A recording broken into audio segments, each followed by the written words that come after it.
You have 68 wins. You cannot 69 Mina. Hey everyone, it is the center of attention, Brittany Brooks, and you are watching Simply Reliable Studios. Come on over, Simply. I'm being see, earlier I said something stupid to him, and now this is my receipt. Okay. Sabu's just sabotaging you. Yeah. He sure did. Hijacking. Yeah, he's taking over. Hijacking is a better word. You're right. Good luck. What up, everybody? This is the People's Babushka, and you are watching Simply Reliable Studios. Shout out to Simply Reliable Studios making their Symphony debut, sponsoring this match and the entire Dragon Kai demonstration. What's up, everybody? It is the hottest flame, the realest Hogan, the bionic baddie, Kiera Hogan, period, and you are watching Simply Reliable Studios. Say his name and he appears. I believe in Noah. I believe in Datula. The Meltzer of the multiverse. Who the fuck wants to compare themselves to another? How much of a mark do you have to be? You couldn't even pick a professional athlete. You went with a fucking journalist? Grow up, man. We just want to say thank you to Simply Reliable Studios for voting us as Tag Team of the Year. Of course. Because you know what they say, right? If you can't swim, You're bound to drown. Tonight, she is sponsored by Simply Reliable Studios from Orlando, Florida. She is everybody's favorite BFF, Izzy Marino. Nerds and geeks at heart, and I look at your style. You look like somebody that would regularly shop at one of my favorite stores, not called Hot Topic, but Spencer's. I'm a fan of novelty likes. You mentioned Hot Topic. It comes as no surprise to anyone that I was a manager at Hot Topic for years before I started wrestling. What's in your AirPods? You know, what are you listening to? Whether it's at the gym working out or when you're in the jacuzzi relaxing, like what are you bumping? So I tell everybody all the time, I love listening to strip club bangers. I find it weird that you guys are so excited about seeing the cup. For us, it lives here, so it's just like you just go down the street. I just go to the Hockey Hall of Fame and just go take a peek, take a gander of it. No, but they had it lives there, but it's not like you guys have won it in how many years. Take a look at Why? But why? But why do we have to go there? Quintanilla. Is that your birth last name or is that a gimmick name? That is not my birth last name. Alejandra is my actual name. Quintanilla, I'm also, I love music. I'm always listening to music. I'm always dancing. And I've always been inspired by the late Selena Quintanilla. That's where I got the Quintanilla last name from. I'm the referee and the coach, and I'm like, you stupid idiots, and I'm constantly yelling at the TV. That is Jeff every single week during football season. Since the mid-90s, he's a Cowboys fan. Oh, I'm sorry. That is every week. It ain't changing anytime soon, buddy. Is it your year again? I know it's coming up. God damn it. It's always your year. Gymnasts and cheerleaders have like eternal beef with each other. Yes, they do. Yo, no, that beef is real. I know. Remember you saying that you're a huge Disney and Harry Potter geek? Yeah. What's your favorite Disney movie? Hercules, hands down. I grew up watching that. Yes. Like, it's the best Disney movie. I will fight anyone who tells me otherwise. So I got into AW, I was less than a year in. Okay. I was maybe like 15 matches in. And so at some point I was wrestling more in AW than I like did on the indies. And so I was like, okay, I'm going against these top names and I've proven I can hang with every single one of them, so I am top tier. That's how it all came about.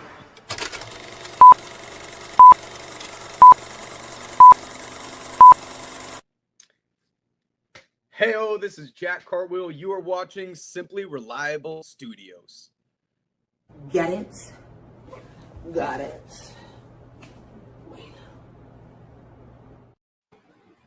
What is going on, everybody, and welcome once again to the moderated insanity known as the Shenanigans. It is I, the moderator extraordinaire, the Renegade of Wrestling, J.J. Williams, joined by Mr. Reliable Walter Cruz. We are waiting for our other co-host to get here because you know how it is with the Canadian Wi-Fi. As soon as we bring people in, it gets screwed up for them. But while we wait for him to come back, since he's not the reason everybody's here, let's go ahead and bring in the guest of the hour. The reason people are tuning in, the Conduit of Karma, Miss Kaia McKenna. Hello, what is gentlemen. going on, Doing champ? We're doing good, but not as good as you, champ. I mean, look at those very championships. Very magical, very golden. Yes, those things have got to be heavy. What do those things weigh, first of all? I mean, I'm sorry, just Walter. so strong, I couldn't even tell you. To me, it's not so heavy that it's an issue. I've been doing a lot of working out here, so I can lift these belts pretty effortlessly. I told him since the last time we saw you, you like you gained about 30 pounds of gold there.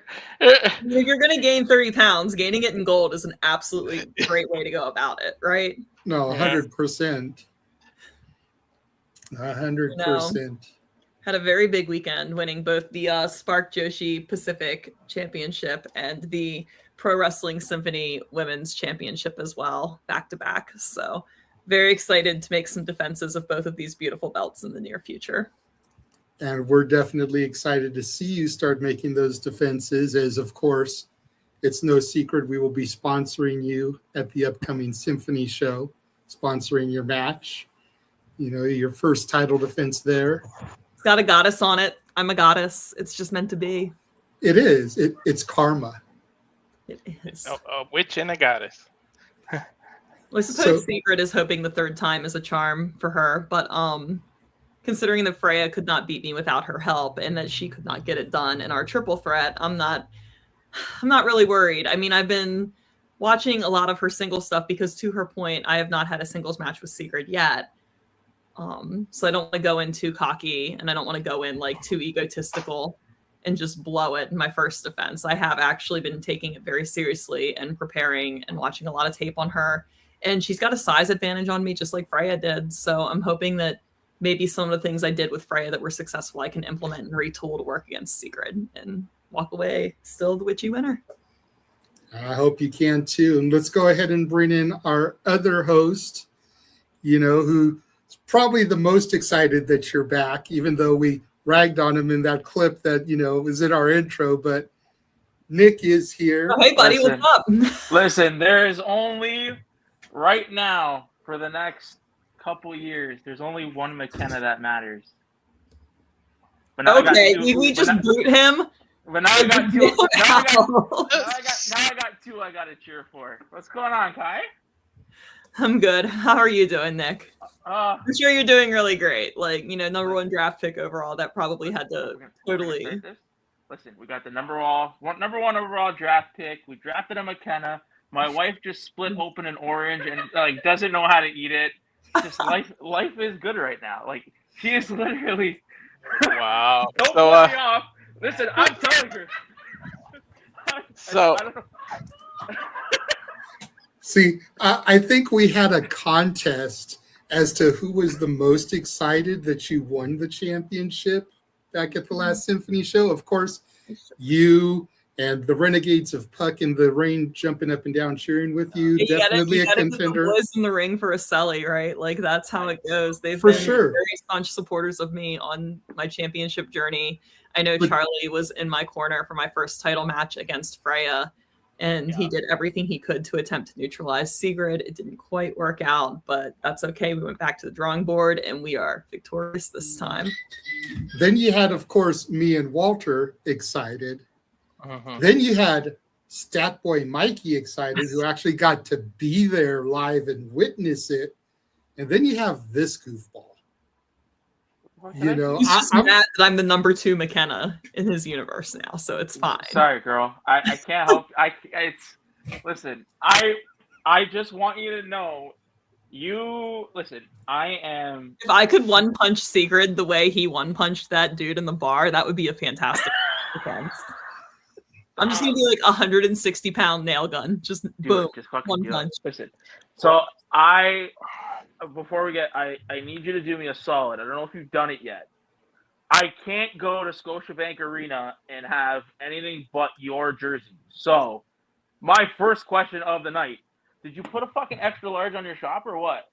I have to see if I think I have one left. I'm gonna check the sizing on it. I might have to re-up. Okay, yeah, you gotta They figure were out. a pre-order, and I didn't do a whole bunch of extras because they were a little pricey to have made. Yeah, But I will look and I will see if I can get a second order of jerseys in, because it was one of those things that when I had them done, people were like, "Oh, this is cool and all," but like I don't know if I want it. And then they came in and they were stitched and they were like really nice. They weren't like sublimated or anything like that. They were actual like game jerseys, and people were they? Okay. really into them. Yes. Yeah, So, like I need one before September because I'm not going to show up to the ACC getting a $200 Leaf one. That's not happening. I'd rather give you the money. okay. So, Well, mine are not $200 despite being. No, definitely. So what did you say, honey? I will was on your big I- cartel checking them out. Yeah, man. Don't have my size yet. But Because it's such a unique piece of merch, and I really get tired of like wrestlers having boring merch, right? We can only have so many black t-shirts with white ink on them. And also like getting t-shirts made is very expensive these days, right? So it's if you're going to do something that's really fun and different for merch, it's like, let's just go hard or go home. Let's do jerseys. Like, let's not do like the quick turnaround jerseys. Like, let's actually, my friend Logan at Brink Sportswear, he does a lot of jerseys for the teams and the beer leagues in the Chicago area, helped bring that to fruition. So just did it, wanted to do it right. And I wanted to keep it affordable for the fans. Like I wanted them to have something nice that if they invested the money in, it was totally worth it, but it wasn't going to break the bank for what it was. awesome. 100%. Just to let you know, I ain't the biggest hockey fan, so you're still my number one McKenna. Oh, McKenna. thank I have you. nothing to do with that. But last time we had you, we were really just promoting Mania and talk about that WrestleMania week. Me and this dude got to go live. So can you take us back to April? Let us know how that week went for you and everything you did during that week, and how did it go with your matches in case anybody didn't watch it. It was Even pretty though it should excited to have 2 matches this year, WrestleMania week. I know there are people that work 7, 8, 9 matches. I have never had that fortune. I was extremely grateful to have 2. Because in years past, my WrestleMania weeks had just been filled with a lot of thankless ring crew that was never truly rewarded. So it's very easy to get discouraged and be a little bitter when something like that happens. But then you realize that your hard work does start to pay off and you do get some good opportunities. So I was very, very grateful to wrestle Alley Catch on Mania this year in Vegas. I'm glad you guys were able to see it. Allie's a phenomenal competitor. I think that she has definitely hit a new level since coming back from her injury, and to be one of those matches on her comeback tour was an absolute honor. I know Allie probably remembers watching me sweep glass at GCW, and here we are 6 years later. So it was a good match. I wish I could have pulled off the win, but her veteran experience just came in handy, and I couldn't outsmart her, couldn't outmaneuver her, but who's to say that'll be the case next time? So maybe there's a rematch in the future. But it was fun to wrestle. 100%, because I mean, you figure she had the match with Effie that week where loser leaves GCW, which of course she lost. So you figure she got to get a couple of W's in the week going into that. But I remember you talking about how you had done ring crew for GCW and worked some collectives, and finally being booked on a collective show was like a bucket list item for you. It just took me 6 years. It's no big deal. No big deal. But it had to be like a crowning moment for you. Like, you know, it sort of is. It just speaks volumes to consistency and repetition and work ethic in anything you choose to do. Not everyone's path is the same, and not everybody gets things as easier as other people. And you can't let that discourage you. You just have to like stay the course and believe in yourself and be confident and know that good things will come your way if you keep working hard. Same with like getting to be on Spark Joshi. I was very, very excited to have that triple threat match with Super P and Anya Rune. That's such a huge opportunity. Super P is incredible. She's from the Philippines. She was here for that weekend. I don't know how often she's stateside, but I can't imagine that it's frequently. So to be in one of her matches was really great. Anya's always a fierce competitor. She's very fun. very eclectic in such a creative way that makes having a match with her always a treat. And to be on Spark Joshi is always, again, like, you know, talk about like the honor of being on Collective, the honor of being on a promotion that uses some of the highest level Joshi talent on the market today and brings them to the stateside and creates opportunities for us American women, which is just, I cannot speak like highly enough of what CB does for us girls at Spark Joshi. She is absolutely incredible. And to get in the ring with people like, oh my God, like Hazuki was on the last Spark Joshi show I was on, like Rana Yagami was on the last Spark Joshi show I was on. So it's just to be on shows with that echelon of talent is incredible as well. So we have a hold on. Okay, hold go on, ahead. Nick. Hold on, Nick, because I love Kaia because she's kind of, we're on the same frequency here. I'm just media. I'm sorry. No, it's good. It's good because I feel like we vibed good the last time. I'm always on my best behavior. No, man, drop some F-bombs. I feel like we vibed good the last time. We vibed good in person, so I feel like there's an energy already, which goes to the witchiness. I had a couple of tweets screenshotted from you. Oh boy! And one of them that I wanted to bring up and talk about was the Spark Josie one. You know, so it's like you totally read my mind here. You know, so maybe just go a little bit more in depth as to, you know, you were talking about the Podermania and the Collective. Talk about like having been part of their recrew to For meet Spark and creep helper to champion. Like, talk about that journey for you. Last year, WrestleMania, I was on ring crew for Spark Joshi and their Stardom show. They had 2 shows last year. Mhm. And they needed help desperately. And I was like, okay, you know, fuck it. I'll get up at 6 a.m. and go do this because nobody else is doing it. And these are really nice, great people that I enjoy being around and working with. So I showed up and I helped with the ring and I helped run the meet and greets and then I helped sell some merch for Stardom. I helped with Teardown, you know, all of the stuff that you work with when you're doing ring crew. And it was really, really great because a couple of months later, they had a show in Houston and I was able to make my Spark Joshi wrestling debut. So I kind of went from like working behind the scenes and paying my dues to actually getting the opportunity, doing very well in that opportunity, and then getting a title match there 2 years later. So I always love when it works out, right? Because it's not always going to work out and there's no guarantee.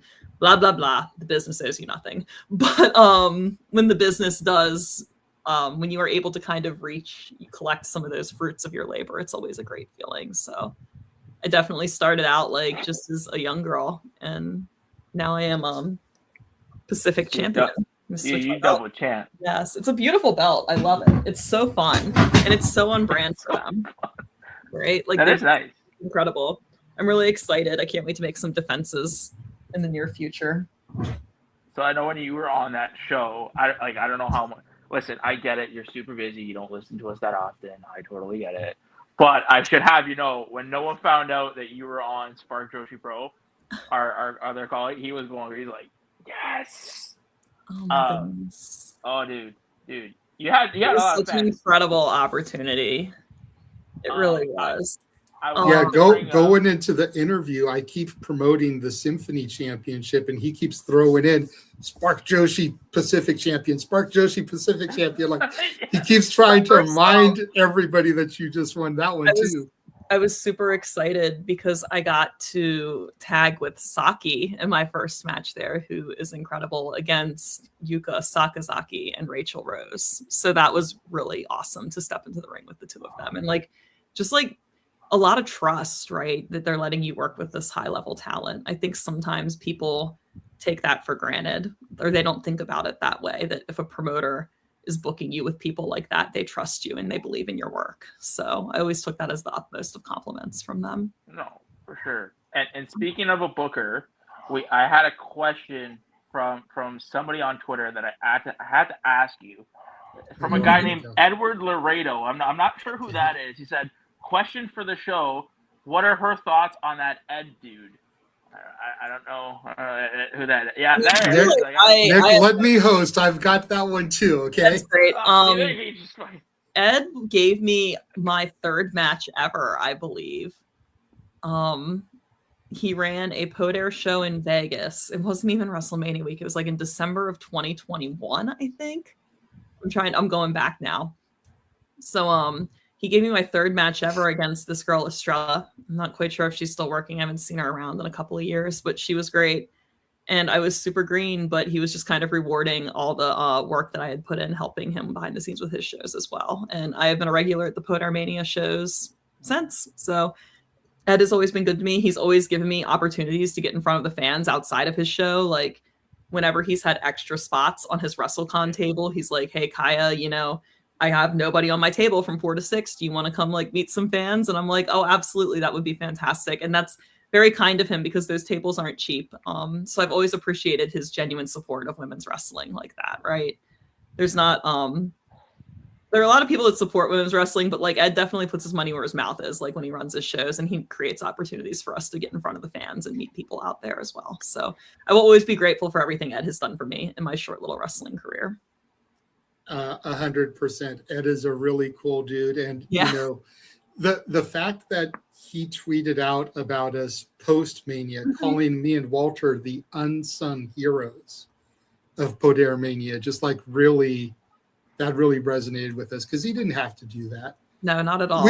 We didn't feel like we were anything more than, you know, the other fans that were there watching the show. We didn't feel like we were any kind of special. He drew really well. There were a lot of people there considering the time slot in the day. It's, you know, Wednesday in the afternoon on Mania week. And you're like, well, how many people are in town? And like, how many people are really going to show up? And I was very, very happy with how many people were there. And the crowd was very engaged and very vocal. And it always feels good when you're in the ring to see the fans that engaged and to feel their energy. It kind of energizes you and makes you want to really push to that next level at 2:00 on a Wednesday afternoon, you know? Yeah, so for real. And, you know, it was really like the kickoff to Mania. Like it was one of the first shows. It was definitely a good card for sure. I'm excited to see. Hopefully, I'm not quite sure what's going on with Mania week this next year because obviously WrestleMania is over in the Middle East. But well, they did announce that Stand and Deliver and AAA are going to be doing a show that weekend in New York.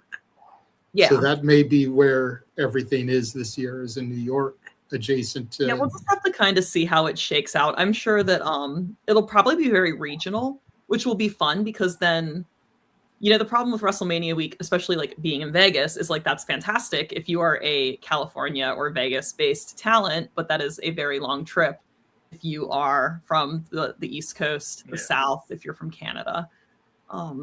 But I guess the same thing could be said when they run WrestleMania in Philadelphia and New York, right? Like that's not necessarily in favor of your wrestlers from like Texas or like the West Coast. So it's a give and a take, but I like the idea of there being like regional events that showcase more wrestlers across the board that aren't such huge travel expenses for the talent and the promoters. So I'm really curious to see like what some of the top level promoters decide to do with this opportunity stateside. Like I think we'll have different little pockets of shows that will be running. We told JJ and I both came up with the idea. We were like, if Tony Khan is smart, book that thing in Florida and invite all the collector, everything since WrestleMania is in Saudi, book it in Florida with AEW, have GCW, everybody run that same, you could run something that same week. Everybody's going to go there because nobody's really going to go to Saudi. Everybody's going to go to. I sometimes worry about those weekends becoming a little oversaturated, right? You can't be everywhere and it really splits the crowds. So the concept of like regional would be really fun for the fans as well, because then like you don't have to do long distance travel if you're not close to Florida, right? Or you're not close to Chicago or New York or like LA or wherever these places pop up.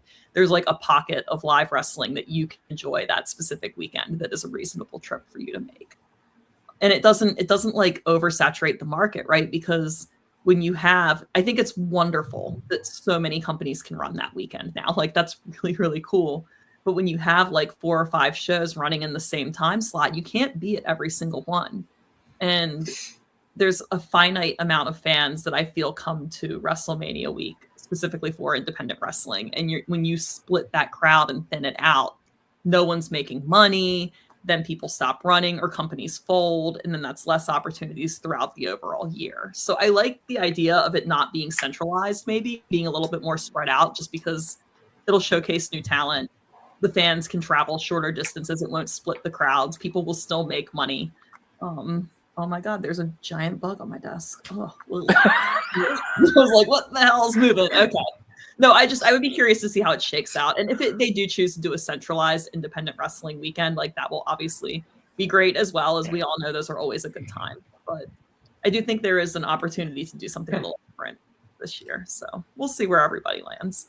That was the biggest thing for Walter and I, is that there were so many shows running that we wanted to go to at the same time. And it's like, I don't know how some of the talent did it, because I know there were like some shows at the same time the talent was booked on both shows, and it's like, got to have their match be first on this show so they can get to the other show and have the match semi-main event or something, just. Well, the book, I mean, I always feel, I don't like getting into a whole bunch of like booking and politics when it comes to wrestling.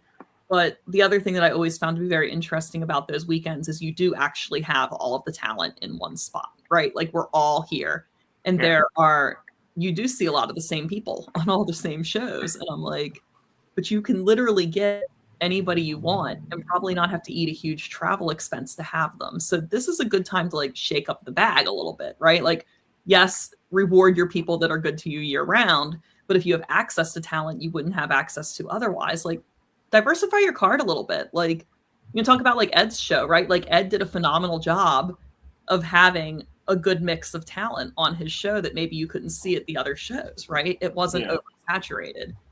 So I would really like to see, when the wrestlers are all central, I would like to see a lot of the promotions like branch out and maybe like shake the bag up a little bit more, because you have so many options. Not like you don't even have to book me, right? You don't even have to book me. You don't need to. You don't. But like if you have all these, I don't want people to think like, oh, Kaia's bitter because she has 9 bookings. It's like, honestly, at my age, I do not want to wrestle 9 times WrestleMania week. You go forth. But I would like to see just like a little bit more like diversity in the cards, right? As to who we're utilizing. Because then we don't have that hecticness of like people running around and all of that. It's very difficult too in a city like Vegas to get from place to place because it's not a small city. It's not walkable. They do not have good public transportation. So you're in the hot desert. And nothing is close. Nothing's like actually close to each other, right? Like things run at the Palm, things run at the Horseshoe, things run at the Convention Center. Things run at T-Mobile Arena, things run at the football stadium. Like you have people like out at Sunset Station. I mean, it is all over in the Valley.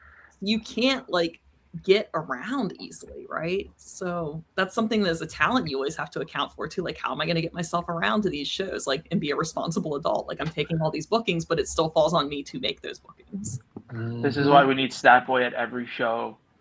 For her, just in case something happens. But Stat Boy, I need you. Or us, because Uber adds up after a while. Like I knew, y'all had to take Ubers to everywhere in Vegas. That must. Oh my God, this had to be so expensive. I rented a car for $300 for the week, like a year out, and that was like the best thing I did because I didn't have an issue getting anywhere. I did too. Rent a car. Literally, just rent a car. Do not mess with the Ubers if WrestleMania is in a place where you cannot walk it or have good public transportation, right? I see Nick has something he wants to say, and I have something I want to say. So I'll let Nick go first. Well, I'm gonna jump. We talked about, and we said since you've been if you're gonna jump, I'm jumping. Then let me go first because I want to piggyback on something that she said. Go for it. Because you talked about at your age. And I know you recently did an interview with Steve Macklin and Deanna Purrazzo where you talked a little bit about ageism in wrestling. Oh my God, I was written off from day one. I was asked who my favorite wrestler was. I said it was Dean Malenko, and everyone looked at me and they were like, how old are you? And I was like, 29. And you would have thought that I was like, I'm 29, like a little old biddy. And I'm like, 29 is not old. Like, and you're not 29. Shut up. You're not 29. No, I'm not 29. I'm 30. Okay, thank God. But at the time I was 29. Okay. And I was like, I'm already being written off. What? At 29. Like, and it was wild because I was like, it's not like I showed up 29, like out of shape, never having done anything athletic. Like I play ice hockey for Christ's sake. Like I am like to think I'm pretty athletic. And Yeah. just like, well, okay. And then it's like it became a theme throughout like my training and my first 2 or 3 years of my career is like people just felt like I was not worth their time to invest in because, oh, well, even if we give Kaia like the 2 or 3 years to like that it takes to get really good, like then she's gonna be like 33 and that's old. And it's like, that is not old, dude. Like, I'm just so sorry. That is not old. Like, yeah, okay, I'm an auntie or whatever the kids say these days. Like, but I'm not a chopped auntie. Like I can still do the thing. And it's very tough. It's very tough mentally because it's like, you don't want to feel like that, you know? And it's hard to build confidence when all you hear is like, you're too old. Why are you doing this? Like, you're not athletic enough. Like, oh, that was good enough. Like, oh, okay. Like, or, oh, well, why would we give Kaia opportunities on the card? Because like, she's going to quit wrestling in 2 or 3 years because she's old. Like we should give them to, people that are like in their early 20s because then it's worth the development trajectory. And it's just a lot of bullshit, honestly. I do not think that age should have anything to do with you if you can perform and you look the part and you can still go, you know? There are plenty of other wrestlers. Like being in your 30s does not mean you can't work and that you're old. Like some of the best wrestlers on the indies are not like 20 years old, right? Like Shaza is like a super vet at this point. She's incredible and she has great matches everywhere she goes. She picks every girl up with her along the way. You know, like Lainey is now on WWE ID. She is killing it. Vert Vixen's incredible. Like there are so many women that, you know, just because you're not 19 doesn't mean you're not worth anyone's time. And I hate that mentality so much, right? I hate it. I just hate it. Wasn't DDP in his 30s when he started? Something like that. I don't want to like get into like this heated argument here, but like men have never faced like the ageism thing in the way that women do in this industry. Oh no, definitely not. In fact, in like, life either. Men seem to do better in this industry as they get older. I have a theory. You know, I feel like the delusion is a little bit like tenfold here, right? Because I can't tell you how many shows I've been on with like male independent wrestlers, and I'm like, you are a string bean. You are 5'9" and you have long stringy hair. And you're delusional enough. You are maybe 140 pounds soaking wet. And yes, you're very athletic and maybe you're entertaining and skilled. But you are telling me that you think that you could go stand in a ring between Brock Lesnar and Randy Orton and you should be there. And you would not look out of place. And I'm like, dude, I need to start drinking some of that Kool-Aid. Like, where do I get that? It's the Canadian Kool-Aid, girl. Like, and then meanwhile, I'm sitting over here and it's like, I'm having good matches. I'm in shape. I look TV ready. And I'm like, and this person who puts no effort into anything to be TV ready is like, oh, I could go stand up there with Randy Orton and Brock Lesnar. No big deal. And it's like, man, I'll tell you, if I had the 1/10 the confidence of a chopped ass ugly man, like I would be untouchable. Okay. Like So I mentioned that I had some of your tweets. There's the all-timer from this interview. If I had the confidence, if I had 1/10 of the confidence of a chopped ass ugly man, I would be untouchable. Oh, jeez. Clip that. But so I mentioned that I had some of your tweets. Basically, everything that you're just saying right now. Well, hold on, Kaia. Everything you're just saying, is that kind of what led to this whole, you know, post? You know, about because it was like small break and missed. Seen a space that never wanted you there in the first place, because I gotta say, as someone who you could see how I could feel that way based off of how my introduction to this business was on day one. Yeah, like okay. And I mean, you had to figure we had some kind of something for you, because we've already hit you with the normal questions. We're having you back. We got to have more stuff to talk about. You're just holding me accountable for everything that comes out of my mouth, which is perfectly fine, because I don't your fingers. Look, as people business. As people who became fans of you because of the last interview, we see that and our heart aches. Yeah. Because we think of you now as a friend. You know, Nick is fond of saying, once you're here, you're family. Yeah. You know, so we see someone that we consider family posting like that. And we're like, dude, what is going through Kaia's brain that's making her feel this way right now? You know, just want to reach out, give you a virtual hug and everything. Years of like, despite being consistent, despite, you know, riding the highs and lows and busting my ass, like tens of thousands of dollars out of my own pocket going into my success in this industry. I do not think people realize how much of an investment it is to do professional wrestling. Like, you sometimes hit a point where you're like, I have been doing this for 6 years and I am still hearing the same bullshit that I hear on day one. And it is very disheartening. But when I really stopped and I really thought about it, I was like, I can't like just quit now because the fans will be so disappointed in me. Like, have you ever heard the saying, there's like a comics comedian, like a comedian that other comics like in the general population is like, nah, whatever. I've never been a wrestler's wrestler for what it's worth. Like, I've never been the wrestler that is over with the boys or the girls. And like, I get along with the boys, I get along with the girls, it's fine.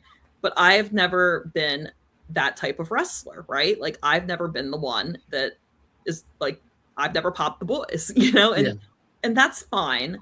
But the one thing that I have always had is a very strong fan base that loves me and rallies behind me. And at the end of the day, you can be like a wrestler's wrestler, but that will only get you so far because the boys don't buy tickets, the boys don't buy merch, the boys don't have podcasts for you to come on and support you, you know? They don't sponsor your matches. They don't want to see you succeed because they want to succeed themselves, right? Yeah. So like, at the end of the day, when you really think about it, yes, maybe my path has been a little bit tougher because I'm not a wrestler's wrestler per se, but I'm so like grateful for my fans and the support they give me because like, I'm not a wrestler's wrestler. If I didn't have the fans, I would be up shit creek without a paddle. So it's like, I really, when I thought about it at the end of my vacation, I realized there was an immense amount of gratitude to be had for the support that I've been given over the past 6 years from the fans. Because there are plenty of wrestlers that are over on the internet, or they're over with the boys, or they're over wherever they're over, and the fans like don't give a shit about them. So like, I would much rather have fans that give a shit about me than wrestlers that give a shit about me. And I, you know, 100%. maybe that's a hot take. I don't really know, but I don't do this to impress other wrestlers. I do this to make my fans happy, to have them suspend their disbelief, to enjoy what I bring to the ring. I try to never lose sight of what it felt like to be a kid when I would go to wrestling and how much I would enjoy it. And that's like the emotion I want to evoke in people, right? And that's the way to go. And we love you and respect you for that. Yeah, it's like you've got to hit a point where it's like you need fans. Like the fans need to like you. Like it's just, maybe independent wrestling is a little bit of a fishbowl, right? And because we're all around each other all the time, and like the fans are like a lot of the same fans a lot of the places we go. Like, I don't think people realize, like, if you were to go to like a WWE Raw, what percentage of that crowd do you really think has any familiarity with independent wrestling? Or just as much as my know who wife your does. boys are? Do you think they give a shit that your boys think you're a good wrestler? Like, these people don't know about any of us. We are like a micro community within a niche community. Like, it is such a small thing compared to like the very large picture. So to conduct your career that way and to behave that way is just very short-sighted, in my opinion. Like, you should always be wanting to like get the fans on your side. Yeah, I can attest to that 100% because as a guy who's big on independent wrestling, there have been a number of times where I've been at a Raw or a SmackDown or even a Dynamite, and I've seen a local talent independent wrestler and been like, oh, hey, what's going on? And started talking to them, and they'll leave because they know me, we're familiar. And somebody behind me will be like, who is that? And it's like, we were nobodies. It's like, that's so-and-so who wrestles for this company, who runs in this city. Like, go get familiar with them. So to your point, I'd say less than 5%, and that's being generous. That is being extremely generous. Maybe that would be a little higher at an AEW show, right? Because they have some of their talent does work independent shows, and their fan base is a little bit different than the WWE fan base, right? Yeah. So maybe there'd be a little higher percentage at AEW, but still, like, even out of those people, how many of those people are like, oh yeah, like indie wrestling, yeah, like John Moxley, like GCW, he worked for them, right? Like that's the extent of it. Yeah. It's part of the reason why we started this podcast, to draw attention to those independent wrestlers and draw the attention to the people that are up and coming before they hit the real big times, and everybody jumps on the bandwagons. We like to say we were like the conductors and being on that train way before it got overcrowded. Oh yeah. But yeah, so my overarching point here is if you as a wrestler are more concerned with like wrestlers liking you, you need to like reframe this completely, because your fans are going to be what elevates you to that next level. 100%. Not wrestlers thinking you're cool, whatever. Yeah, no. You're 100%. right. Nick, we have stopped you so many times. Go ahead. Listen, well, first of all, don't say it out loud. Did you see my message? I did. Okay. So, one thing that I want to ask, and you can lie to me if it's true or not. Since we saw you, I remember that interview, and I'm pretty sure I said in 2026 we're gonna see your face on Wednesday night or on a Thursday night. Mm-hmm. She happened. It did. It was a big goal for me this year, was to get back to TV in some capacity, because I had my injury. I took some time off. I really focused on working independents to get back to where I needed to be. And then this past year, I was like, I'm just going to be an independent wrestler. I'm not going to concern myself with trying to do TV squash matches. Or, I mean, I know, and it's good. It's always good. And I'm always grateful for those opportunities, right? Yeah. But I was like, I'm really just going to hone in. I'm going to work indies. I'm going to work true indies like Symphony. I'm going to work action. I'm going to work Focus Pro. I'm going to work Pro Wrestling Magic. I'm going to work, oh my God, all over, right? But I'm only going to do like independents. I'm not going to even do like big tier indies. Like I'm going to really grind and make it as an independent wrestler. And that was great. And that was what I needed. And I still somehow managed to make the PWI Women's 250 without having a single match on TV or a single match. What number were you again? Large indie. What? 200. What number were you? I believe it was 200. But I didn't work any TV matches in that cycle, and I did not work for any super indies, right? Like I didn't have a match at GCW. I didn't have a match at Beyond. I didn't have a match at Dreamwave or any of these like really big top ticket places, you know? No. So I told myself that in 2026, it's like, okay, enough time has passed. Like you've not been to AEW in 5 years. Like you need to put yourself out there and try to get back to there, because it's good. It's good exposure for you, right? Oh, yeah. And it worked out so good for me. They welcomed me back. It was wonderful after 5 years to be back in that space. It's always a treat to see how this business operates at the highest level. And it was really cool. We did have a small match with Lena. Team Witchy Catch had a small match with Divine Dominion on Wednesday night. We lasted 2 minutes, right? It doesn't matter. Doesn't matter. You were there. Almost made it to 5 there, years. Dude. There. Best laid plans. But then we also got the opportunity to have a match on Ring of Honor against Maya World and High End, which was really, really cool because we got to do a little bit more in that match. And that was really, really fun. So yeah, and it was a good confidence builder for me, because my first match on AEW, I was like 6 months in and I was very, very new and I was very nervous. And I don't think I did poorly per se, but I do not think I did well.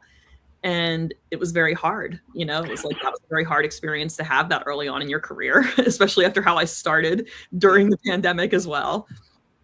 And I really had to work very hard to build my confidence back up to believe in myself that I deserve to be in places like that again. So the fact that I did it and it went so well was very, very crucial for my confidence for the rest of the year. So like, I'll say it, and my wife's going to call, you're going to hear my wife say, pussy. I may or may not have shed a tear when I saw you on television, because I was like, yo, I fucking called it. She's there. I felt bad because I got there and they're like, who needs new promo photos? And I was like, me. And they were like, when were you here last? And I was like, 2021. So, okay, this is going to be 2 questions. Tier deal? You going back? I think that it's good to stay in the loop and stay visible with those sorts of opportunities, but I do not think that you should forego beneficial independent bookings to do them, because they are squash matches. And yes, it gets you in front of the right people and it's good to be in that environment, but you don't want to, well, I personally do not want to be known as the squash girl, you know, and that's the thing. Like, you know, if you're not actually out there doing your thing and you're getting a lot of TV time, but you're just doing a lot of squashes, it's like, there is a point where you have to be like, okay, like how do I rebalance things? How do I reframe things? Yeah. So Well, the I crowd was behind you that night. back. I love every time I get to do it. I do it if it makes sense for my schedule. I reach out. So yeah, I would love to come back at some point in time when it makes sense for me to do so.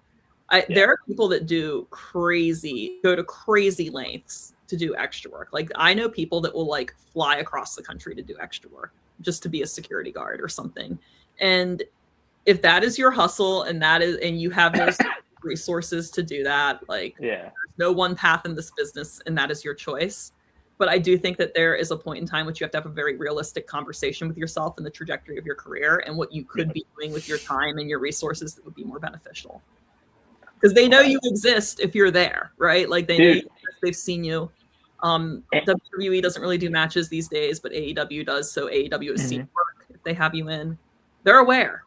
And I think you got a good pop that night. Therapy is the thing, but like also like take those opportunities, take the exposure, keep that momentum strong, keep working, keep grinding, keep hustling. If they're watching you, they're going to watch and see what you do post that opportunity, right? Or I would like to think that they do. I do not know what their salary for that is, full disclosure. But I would like to think that if they are interested in you, they're going to want to see you keep working and they want to see you keep growing and then maybe have you come back again in a couple of months, you know? So it's just you have to like evaluate every now and then, right? Like you have to kind of take some time and look and see what you've done and where you're going and what makes sense for you. And for me, it's one of those things that I always enjoy doing, but I like to make sure that it makes sense for me to be doing it, right? Yeah, and you had that night. You got a good pop. Like hearing it live, it was so fun. It was really cool. Like, it's always cool. Like, you're like, oh my god, they actually like, even if they don't recognize me, it's like, oh, they liked me enough to cheer. That's cool, you know? Because like, if it were me in the crowd, I'd be like, who are these scrubs? Megan and Lena, you know, like these beautiful goddesses. Like, I don't give a crap about these girls.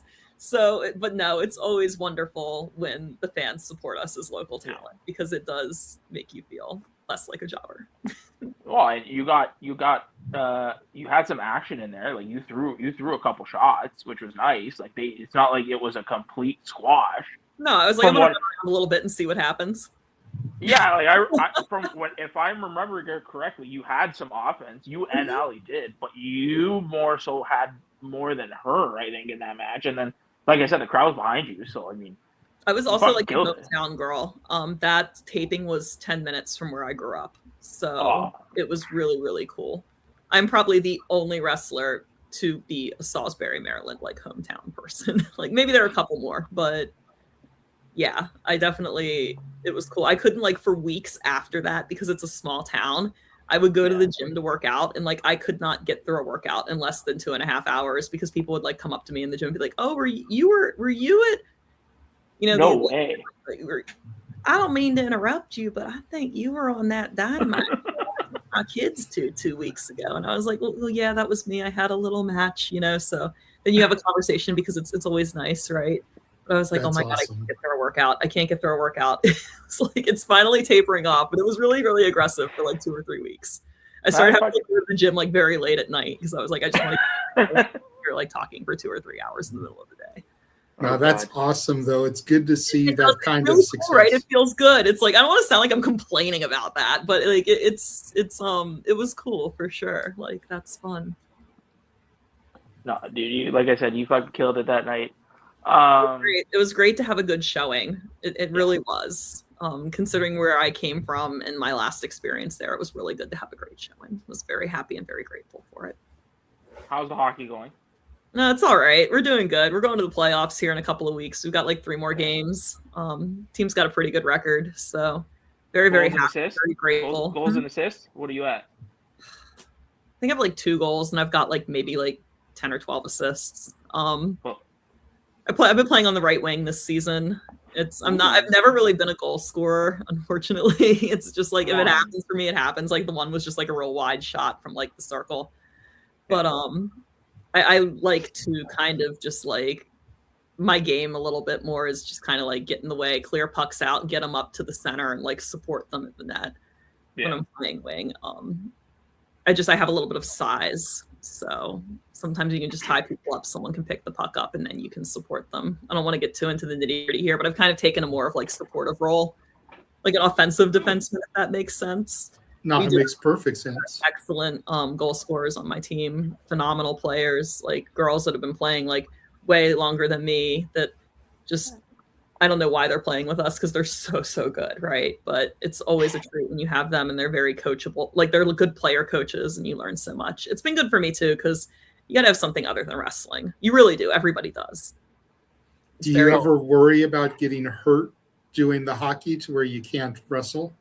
No, because our league has a very large age range in it. So people are generally very reasonable. I know there are players in our league that are like 67, 68, and then there are also players in our league that are like 19, 20.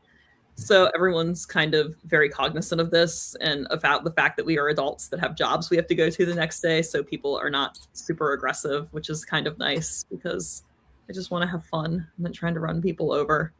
It gets a little spicy every now and then, but you know who and you can and can't get away with it with, you know? Yeah. If you do get a bruise or anything, it probably makes you look more badass when you wrestle because, like I said, blocked a shot last week and it got me. Like Nick maybe knows where this is. Like I blocked a shot and it like got me in that spot between the bottom of your pant leg and the top of your shinny. I was just like, oh, that's. Yeah, that doesn't feel right. I don't feel good like, enough. But I'm glad. I'm very proud that I did that because a lot of people are like pussies and don't block shit. Well, going back to wrestling, you're a big person and believer in manifesting things. So dude, I know you asked us. % a thing. I was laying in bed the other day before I had my title match at Symphony, thinking of all the different ways I could maybe win this match. Like I was like, well, if Secret does this, I'm going to do that. If Anya does this, I'm going to do this. Like if this happens, I can do this. Like I really tried to just game it, you know, be a gamer. And just we took your tips of playing and thinking and stuff, and that's how we got some of the guests we got. But who is it that you want to defend each title against? Manifest that. Like, who do you think? I know you asked us as fans, who should I defend this title first? But who is it that you, in your head, actually want to defend these titles against? Each one. I would love to defend the Spark Joshi title against Danny Mo. She's also had a lot of matches at Spark Joshi, so that would be a really fun, I think, face-off. Two very different styles, size difference, experience difference. Like, she's actually one we really want to interview. I would also, you know, always be an honor to make a title defense at Spark against any international talent that they have on the docket. I would say beggars can't be choosers, but everybody they book in that sense is very, very skilled and would be an excellent matchup to have. Like Gypsy Mac, I would love to make a defense of that Spark Joshi title against Gypsy Mac. It is the Pacific Championship. She is a West Coast girl, so I think that there should be some West Coast defenses on that tenure for sure. As far as Symphony, I think that the women's title tournament that they held showcased a lot of really good, strong talent. And I would like to maybe offer some talent, some opportunities to those girls who like got screwed along the way by heels. You know, someone cheated, they didn't get their shot. So I would love to make good on some of those promises. Like even Sigrid is entitled to her title shot because, you know, she's not had a singles with me. She, you know, wasn't the one that got pinned. That's a very valid statement.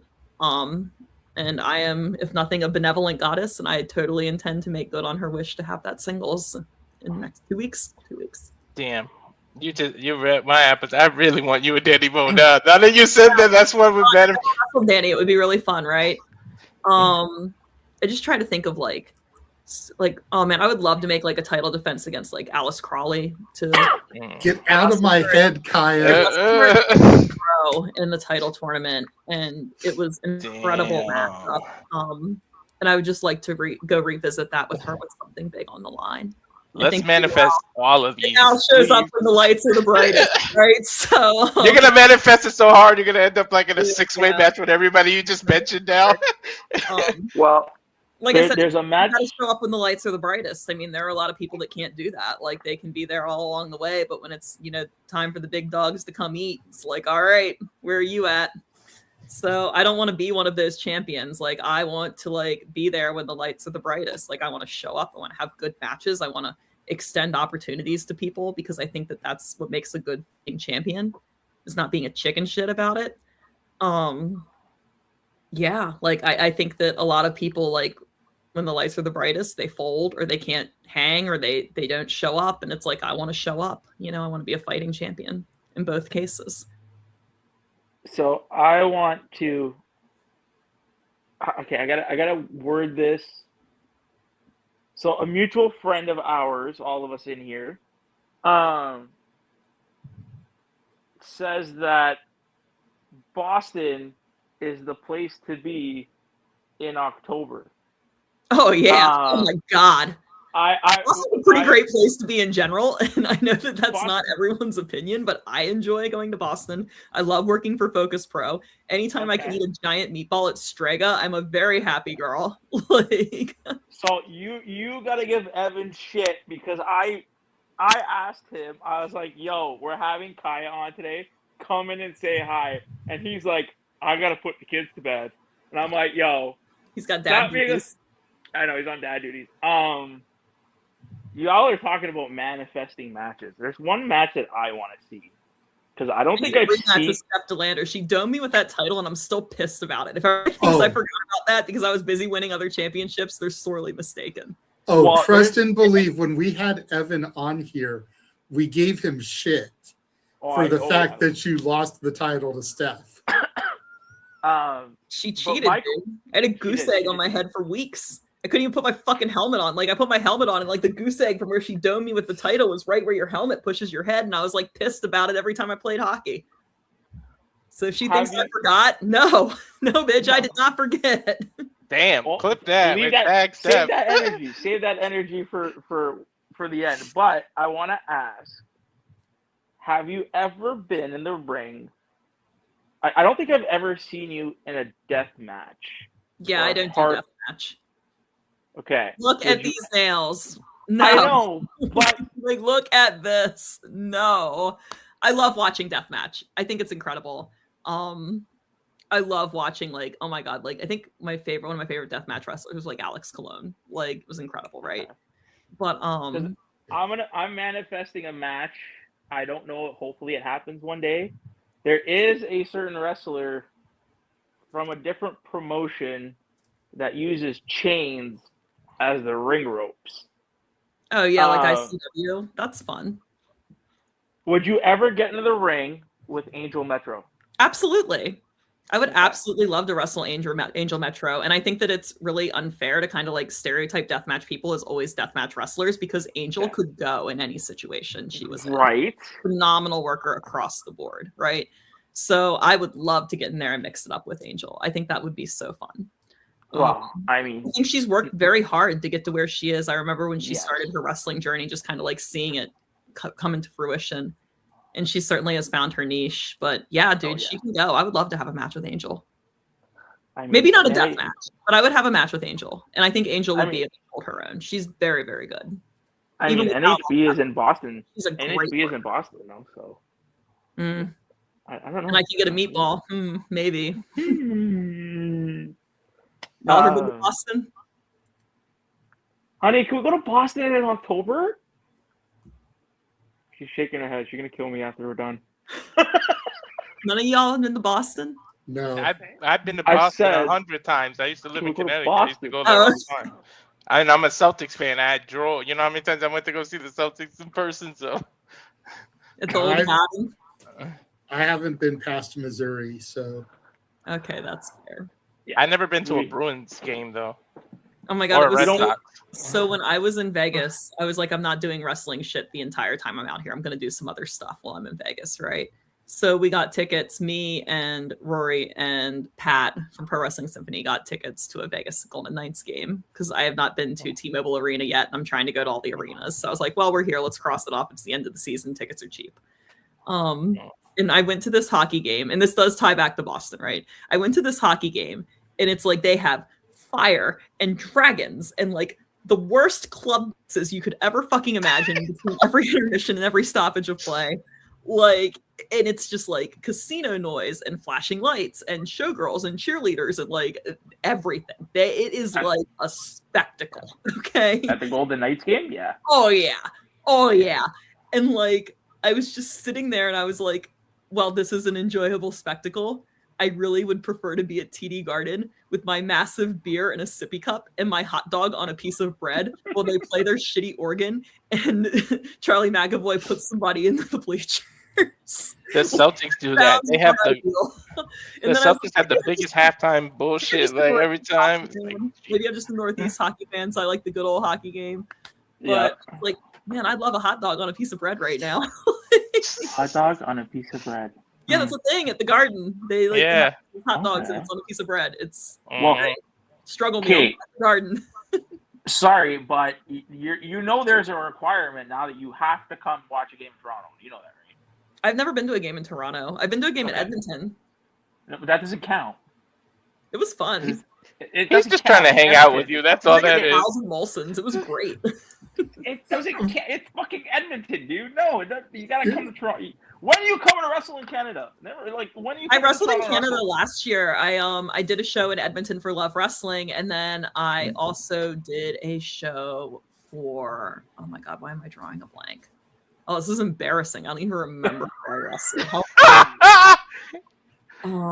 It was Destiny. I did 2 shows for Destiny. One was in St. Catharines and one was in Mississauga.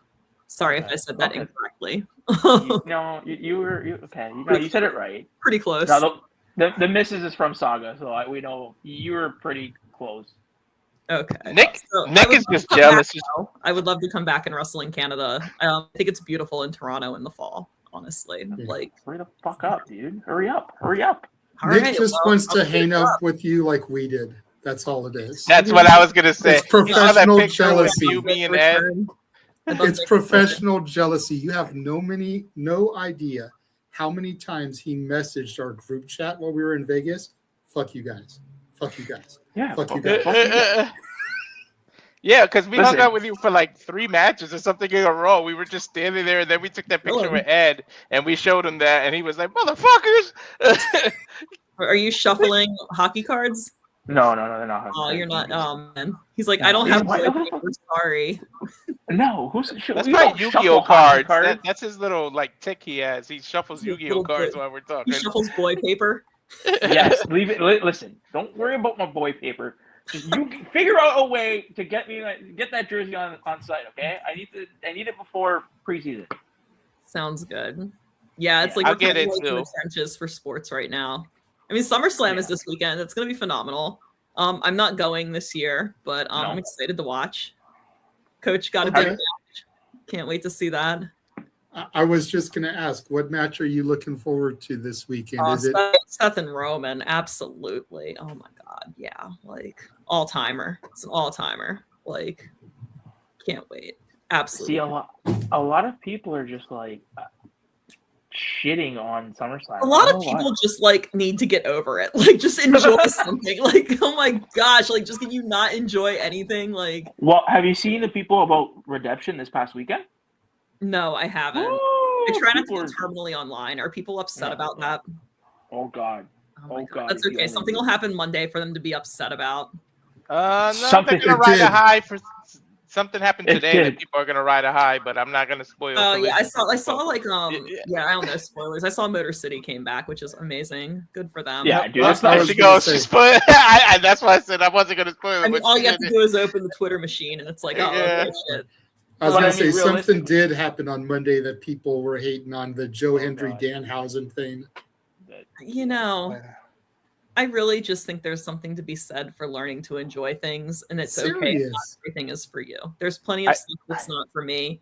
I don't need to go complain about it and waste my precious energy. Like, I would rather focus my energy on things I enjoy, or finding enjoyment in things, like finding enjoyment in Joe Hendry and Danhausen. I do want to shout out Oba, because Oba took what could have been a disaster and a mistake and corrected it right there in the ring. The security guard he had like over rotated for the power bomb, and instead of going through with the spot, he kind of saved him and like reset it. Being a professional, honestly, good for him. You should always be professional and always lead with safety. That's just my opinion. I do not think there's anything in the wrestling ring that is worth injuring somebody for because you just had to do it. There's nothing that anybody just had to do. Yeah, how was that split with you? Because you should be professional and protect each other. It's just wrestling. Is that a conscious fight within yourself? Because in wrestling, you always got to protect your opponent. No, You it's got to be not. safe. There's But you're never also a been- hockey player. So it's like, is half of you like, damn that? I mean, even in hockey, there is a way to body check somebody that is correct. It's actually similar to a shoulder tackle in wrestling. That's why I just run through people on shoulder tackles. Why? Dude, I don't want to play against you. I just don't. If ever somebody gonna get hurt. Put shoulder right in the logo of your jersey. Watch me. Are you gonna take my Well, idea and bring make it. your broomstick Bring to it. the witch a hockey stick, but it's a broomstick at the same time? I can't remember who it was, but one of my favorite hockey things I've ever seen a gif of was I honestly, I wish I could remember who was in this clip. Maybe Nick will have seen this. Somebody went to just plow someone in the corner, because that's where you get plowed. And it was like a very large hockey player and I don't want to say small, because honestly, like being 5'10 or 5'11 and 180 or 190, you're not a small dude, but in hockey, you're smaller. It was a smaller dude. And the guy like looked at him and just like went to his belly, just went flat. And this guy just went right into the glass, like head first. Like, and it was like, you know what? There is no rule saying you can't just drop to your belly and not get hit. Like, I mean, that's really smart, especially if you're small. Right? It just popped me because I was like, well, there's no rule saying you can't do that. Like, you can't like get on your hands and knees and knock someone ass over a tea kettle. You can't submarine them. But like, there is no rule saying you can't just go flat on your stomach and like not get fucking killed. Yeah, but belly flop on ice? I don't know how smart that is. Well, the guy was coming out. I think I remember who you're talking about. I just don't know. I don't know who exactly. Was it Jacob Truba? Was the Truba train coming in hot? Yes. I don't know who the smaller player was, but I just remember he like kind of dropped and like ducked and like the guy just, and I was like, you know what? Respect. Like, you didn't have to take that hit. Like, respect. It's gonna bother y'all now when y'all don't remember who it is. Right. I'll probably message you randomly like, let's fucking this person. But I was like, no, you're right. It's like finding a way around the rules, right? Like, oh, okay. I mean, well, it's true. I mean, listen, it's either you taking a hit to make a play or you get out of the way, right? Like, you just get rid of the puck. Hope for an interference call at that point. Yeah, but I think the refs are too smart to call that. Yeah. So you're excited for Coach's match. What about the undercard? Is there something on the undercard you're looking forward to? I'm gonna pull the card up real quick. Please don't judge me. No worries.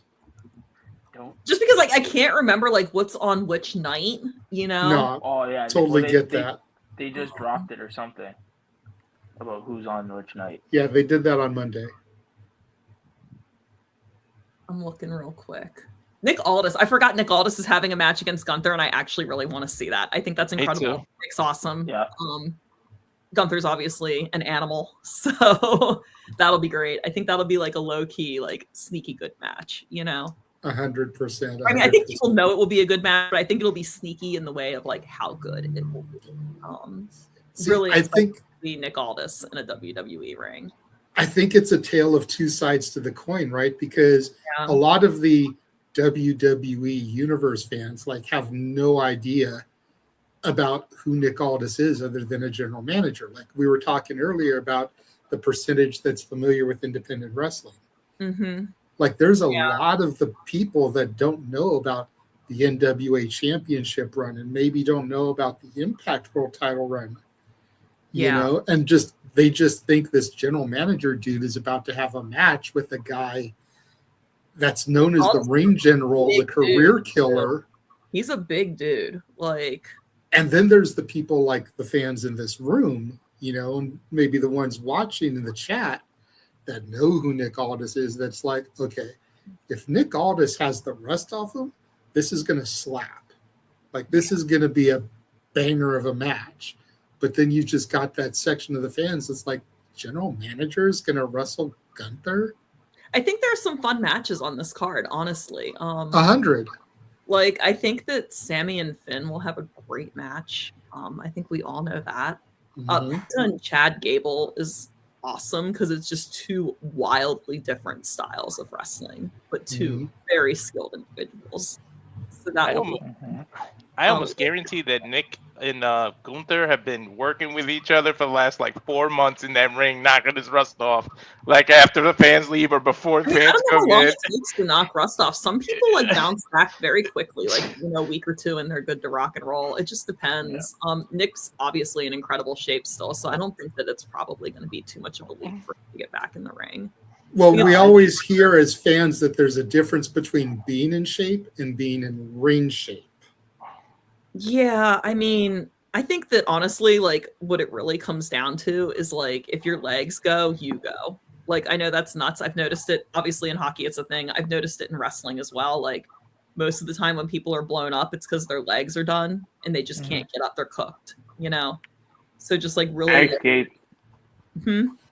Bag skate. Yeah, it's like you've got to make sure that when you're training like an athlete and you're training for athletic movement. A lot of people come into pro wrestling not from athletic backgrounds. I mean, a lot of people do these days, especially with like WWE bringing in athletes. But on the indies, you know, how many people in the indies are really coming in with a very strong athletic background? So it's, you know, then they're like, oh, well, I got to get in shape. I'm going to lift weights. I'm going to strength train. I'm going to get muscles, you know, upper body business, brother, right? So they start doing all of that. And then they don't have any mobility. They don't do any plyometrics. They don't have any like acceleration, rapid deceleration, like redirection ability, and they have a lot of injuries. Or you just get gassed in the ring because you don't know how to like push through hypertrophy, push through the burn, how to breathe, how to create recovery for yourself. So yeah, I think it's a thing. I don't necessarily think it's a ring shape thing as much of it is like, do you train like an athlete type thing? And I think a lot of people just do not train like athletes. To their detriment. You should. It's also like a lot easier. Like, I mean, it's hard, but it's like there's a lot to be said for like just jumping around. Plyometrics. Well, we just had Jeffrey Johns on the channel too, and he even said the same thing.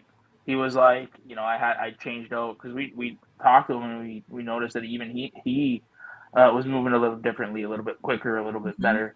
And he said the same thing. He's like, I changed my entire workout routine, and I'm doing so much better in the gym, and I'm just fucking killing it. And we're like, yeah. So I mean, what you just said is kind of wrestling's a lot of athletic movement. Like, yeah, it's a lot of strength, a lot of power, and it's a lot of cardio, but it's a lot of like very athletic movement in a very small space, right? So yeah, it does. I mean, I'm not a personal trainer or a certified athletic trainer, but in my opinion, I think that it would behoove you to like do a little bit of jumping when you work out.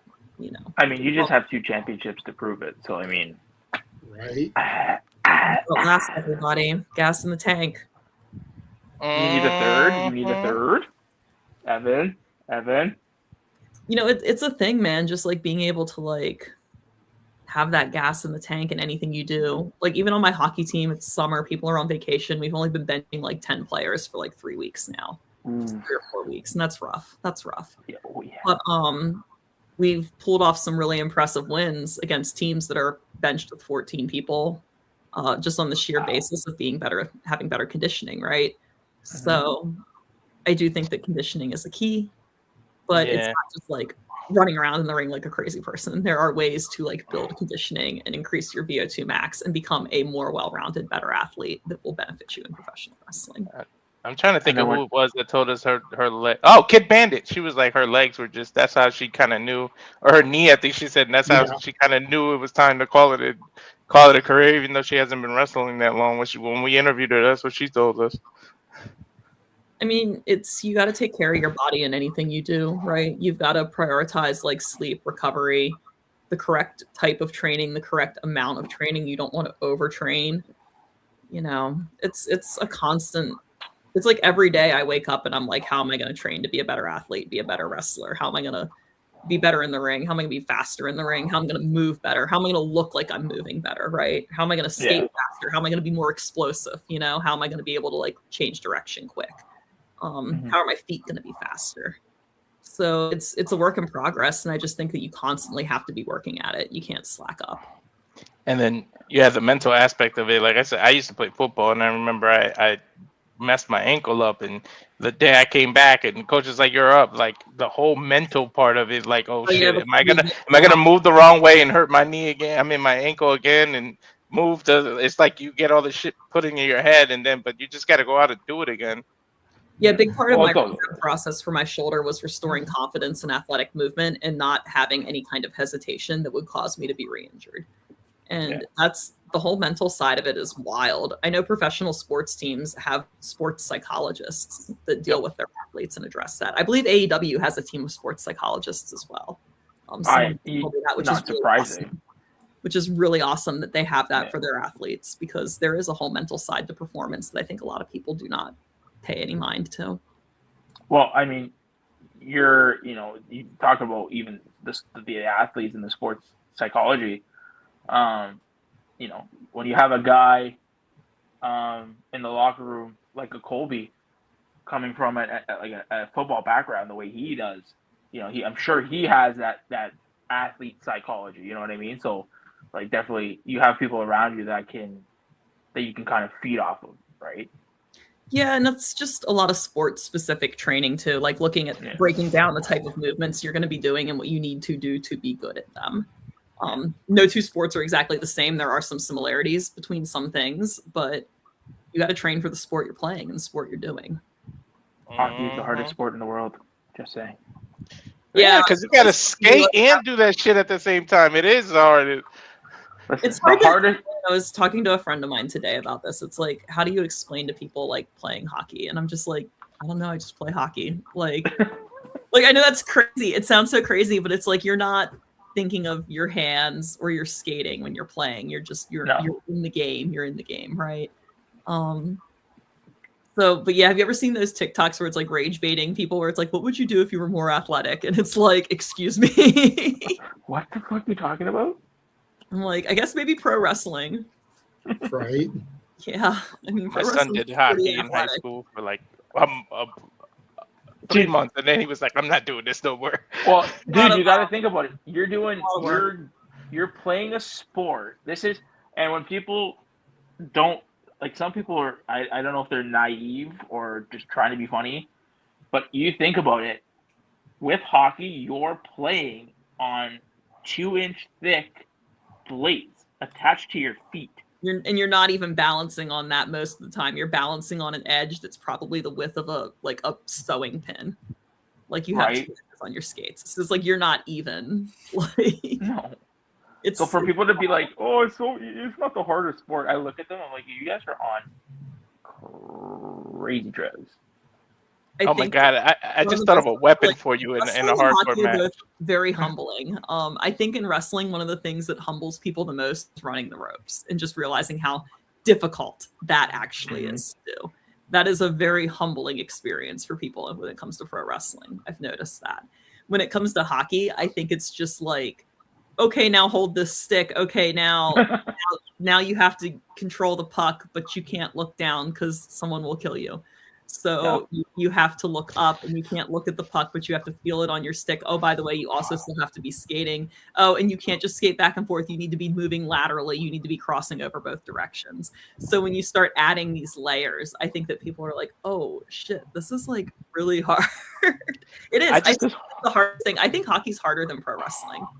I know people always say that like this is the hardest thing they've ever done, and I would believe that for most people, but I think hockey is much more difficult to like become very good at than pro wrestling. Like, both require a lot of dedication and a lot of time, but like I can't tell you like the amount of hours like just learning to skate that these guys probably put in.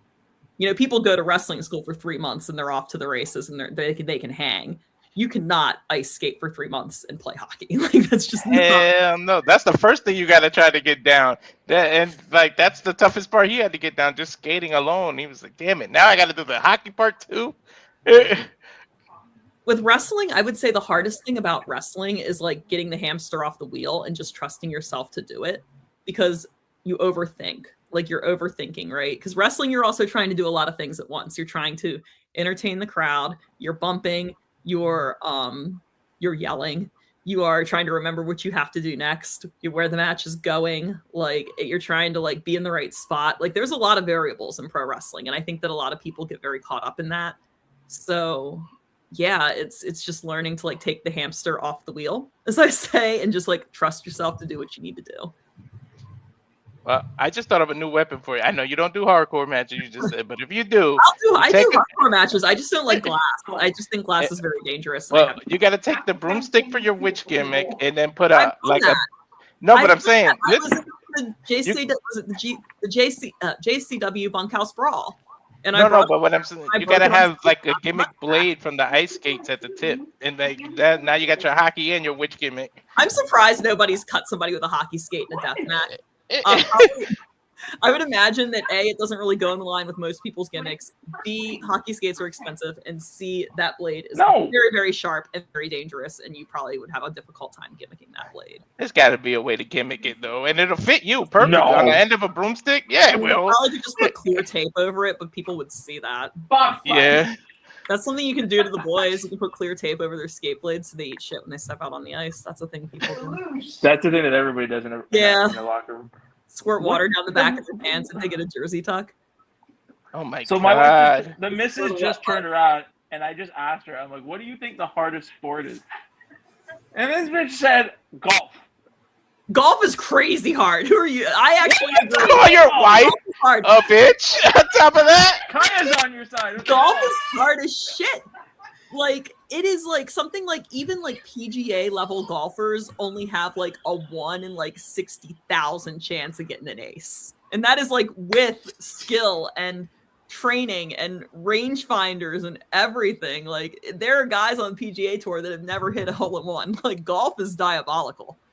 my sister-in-law could play golf. I can't. I don't think I'm it's too physically loud. demanding, but I do think Yeah. it's extremely difficult to be proficient at. I do not think it's as physically demanding as like pro wrestling or hockey. I would say the hardest sport is probably boxing because you're literally just fighting for your life. Like boxing's crazy. I think boxing's probably the hardest. And then I would say either hockey or gymnastics. Like gymnastics. Gymnastics is not hard. Stop it. If I'm being honest, I did boxing and MMA. I had a harder time doing MMA than boxing. Yeah, I mean, any kind of fighting, I think, is the top, like the hardest. You're literally fighting another human being. But as far as like athletic skill, I would say like ice hockey / figure skating, I guess, or Figure skating. gymnastics. Gymnastics is very difficult. Gymnastics is not hard. You guys are Okay, well, you get on that beam and do a perfect little 360 varial dismount. Yo, I do that shit. Yo, Your honey, floor don't I routine. do 360 variables in my sleep? I'll say this though, Your in floor terms of routine for us. in terms of transition into wrestling, I think a gymnastic background, yeah. a football background, Or or an amateur wrestling are the two best things to be good at Oh, to yeah. transition to wrestling. You know how much I've been shit on in this business because I'm not a gymnastic background person, and I don't do flips. Like, I will have a perfectly fine match and people think I suck because I can't do a flip. Like, it's a thing. It's crazy. Yes, I think having a very acrobatic athletic background is absolutely an advantage in pro wrestling for sure. That is a huge advantage. You will also get over very quick if that is your background. Like that. People love it. Like, I think that's why they started the NIL program. Yeah. Oh yeah. And a lot of those girls are they're like cheerleaders, gymnasts. Yeah. Like Sol Ruka was a gymnast, right? And then yeah, she was. Ada Parker was a volleyball. Is it Kalani Jordan? Was she a gymnast as well? I believe so. Yep, That girl she in the was. Indies, Rachel Lay, she was a gymnast, and she does some really, really cool things. She's in our intro. Yeah, we interviewed. She told us about that. Yeah, that's cool. So yeah, I definitely think that being a gymnast or a dancer of any kind or cheerleader is very advantageous to pro wrestling if you were a female getting into this sport for sure. Ready? Okay. And believe it or not, I think having MMA backgrounds, I think is a little more difficult because you're so used to having to go out and beat the out of your opponent and hurt them to have to learn how to. I don't want to, I'm not using that word, but to learn how to kind of hold back is difficult. You look physical, which is also I hate fluffy wrestling. I hate when I want to say this shit's fake. Let's not remind people. People like Shayna Baszler or Natty bring, right? Because it looks oh my god, she is this girl. What? I love that. I love when it feels like a fight. I think there's something to be said for having really believable physicality in pro wrestling, but being safe about it. Yeah, like that's a huge advantage, I would imagine, too, if you have like any kind of amateur wrestling background. I'm trying to think if there's any transference from hockey, other than like you're just tough. I think you're the only one making it work. You're tough. I would say that you probably have like good footwork. Like out of all my Yeah. shortcomings in wrestling, I've never had poor footwork, and I probably would attribute that to skating. I'd probably say some of the conditioning, you know, going back and forth at it's very high speeds on the based, right? ice. Like you're going like if you're a forward, you're going 45 seconds to a minute full clip, and then you sit and you get to breathe. So it is more interval based than pro wrestling, where pro wrestling is like just a 10-minute sprint. It's not interval based at all. You're just going the whole time. This is interesting, and I don't know if anybody else could weigh in on this take or has an opinion on it, but hockey moves very fast. It is very, very, very fast. And I feel like since I've started playing more hockey, when I do have matches, I feel like it's like slow-mo. Like it doesn't look like, I don't look like I'm slow when I'm wrestling. But in the ring, when I'm present, I don't feel like I'm scrambling or I need to rush to my next spot or my next thing. I feel like I can see the whole ring and I have all the time in the world to get to where I need to go. Oh, you mean in your own head? Like it's not that you're moving slower, but in your head. Yeah. Like, wrestling also moves quickly, but it feels slow to me. In comparison, considering you do both, I can see why wrestling would feel slower because I think that might be you're going back and forth on the ice. You know, my panic circle is very large. Like, have you ever heard the panic circle saying? Mm-hmm. It's basically like in sports, your panic circle is like you get possession of a ball or a puck or whatever.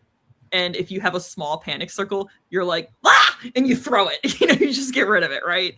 Or like in wrestling, like if shit goes off the rails, you're just like, ah, and you start doing crazy things. Like you're not thinking, you're just.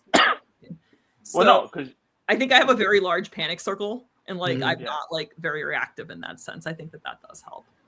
I think you said, right? And I think, you know, in wrestling also you have multi-person matches a lot of the time, so it's not all about you getting to your next spot. You know, it's you where may are we do going? something. Where are we driving the boat? Like we can get there. Yeah. Like what's next? Like You what may do something to set up the other shine? person. Like, is somebody like where are we at in the match, and where do we need to get to? Like that's kind of how I think of it. Not necessarily what moves I've called that I have to do. I think like, okay, where am I driving the boat to next? I did see like Jaden Daniels was a quarterback for the Commanders, right? He trains with like this VR thing where like everything moves super fast. So that way when he goes to actually play his games, like it feels slow. And he feels like when he's in that pocket, he's got all the time in the world to like make the throw. And I was like, God, that's like such a crazy like neurological hack to like just train yourself to like see everything happening like 5 times faster than it happens in real life. So that way when real life happens, it feels slow. Like he's playing chess, we're all playing checkers. Like that's crazy. I agree. But I bet like your best wrestlers, right? Like I'm sure if you're like a top level main event talent, like you have a little bit of that in your vision as well. It feels slower to you. You don't have as big of a panic circle per se, based off of like confidence, experience, what have you. Ooh, no, you're right. Because I mean, like, you know, it's like you said, you're going full clip, 45 seconds. You need to be on point, right? So things are kind of slowing. Like the way I look at it is you have to slow things down in your mind, right? Take a second. Like, you have exactly. Right. Matter of Take fact, a second to more make than one. that play. Same thing.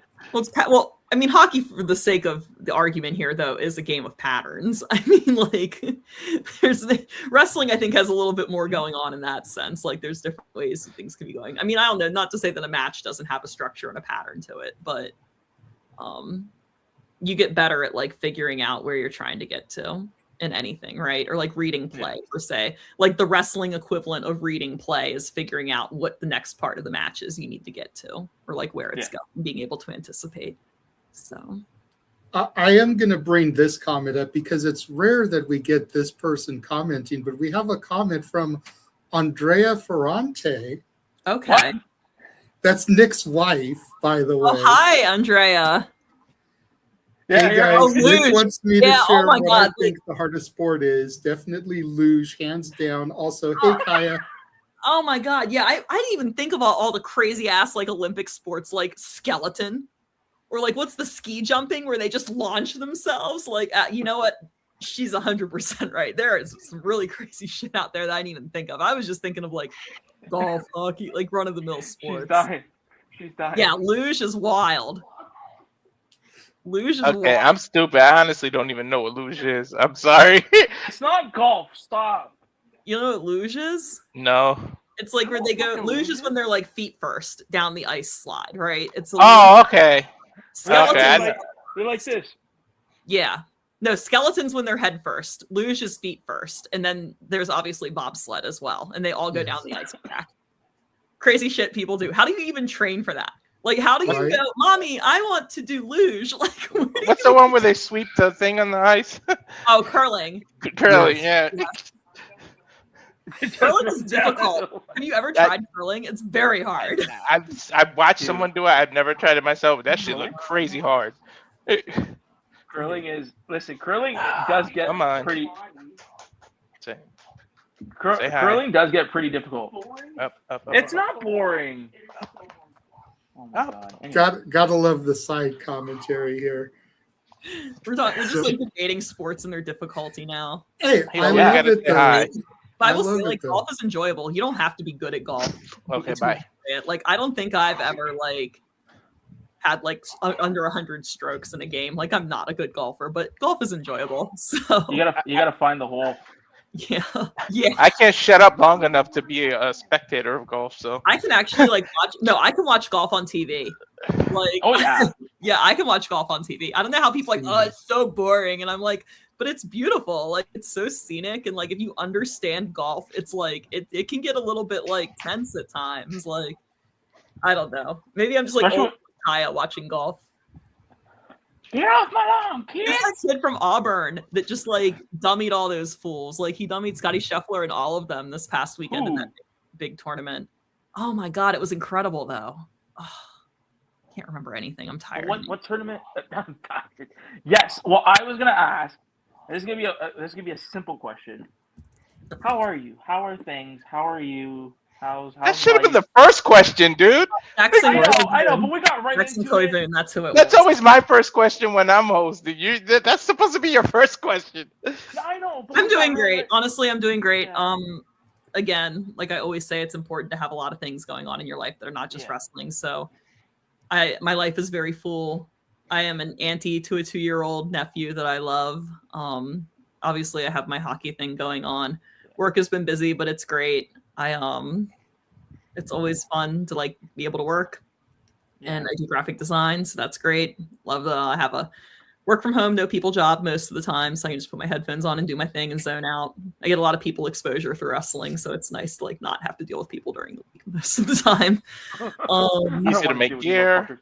No, things are going really well, and I think that it's just a big part of that is just always remembering to be like mindful and be present and not like get caught up in all the minutia that doesn't actually matter. Like, as you get older, like one of the things you realize is how little most things matter. So not everything feels like this crazy thing. 100%. You need to. It's very simple to say, but it's even easier when you get the hang of practicing it. But just pick your battles. Dude, ain't no sense in getting worked out there's not about a single something. person on the internet that is worth fighting with, in my opinion. I love spectating people being crazy on the internet. Like, I will doom scroll for hours reading people being crazy on the internet. No desire to contribute my 2 cents to any of it. Yeah, the less that you worry about trying to change things that you have no control I don't over, reply the to better. anybody. Like, I can put my opinion out there and people will weigh in on it, and that's fine. I don't need to reply to them and get into it. It's like, cool, I'm glad you shared your opinion too. I don't need to fight with you about it. Like, And some people don't share their opinion and expose themselves just as much. Oh yeah, well, not everybody's opinion needs to be shared about everything, right? Pick and choose, but yeah. Well, but like, remember I mentioned I had some terminally tweets online. of yours. It's so bad in wrestling. A lot of people are so terminally online. It's like, please, like, go outside. Go touch golf. grass. Well, Go remember, play I, golf. I mentioned I had some tweets of yours. You put a tweet out, I think it was this past weekend, about sponsors. Yes. Oh yeah, dude, you went And you know, then there was the follow-up about people that aren't saying anything or kind of saying a lot by not saying. Honestly, Now, I have a lot of respect for someone who basically says, like, I am aware this is a thing, and I have done this because it's what I felt like I needed to do to get my name out there, but I wish it wasn't a thing. I have a lot of respect for someone who says something like that. Before we go down this road, I gotta say that tweet provoked Statboy to message me because, you know, we sponsor stuff at Symphonies. Like, yeah, but you have she talking about us. Advertisement for your business, right? So here's how I look at it.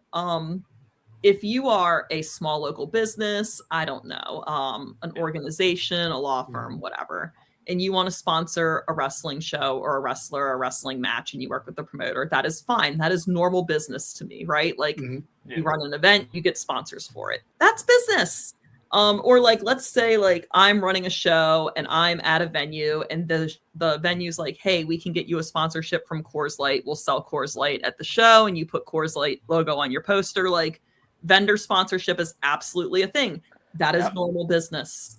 I would say in wrestling, if you are a podcast that has regular episodes and has an audience that you reach, that is a marketing investment for you. And that is a business transaction because you are sponsoring a match, you are sponsoring a part of the show, and you're getting your name out there and you're investing in the marketing for your podcast.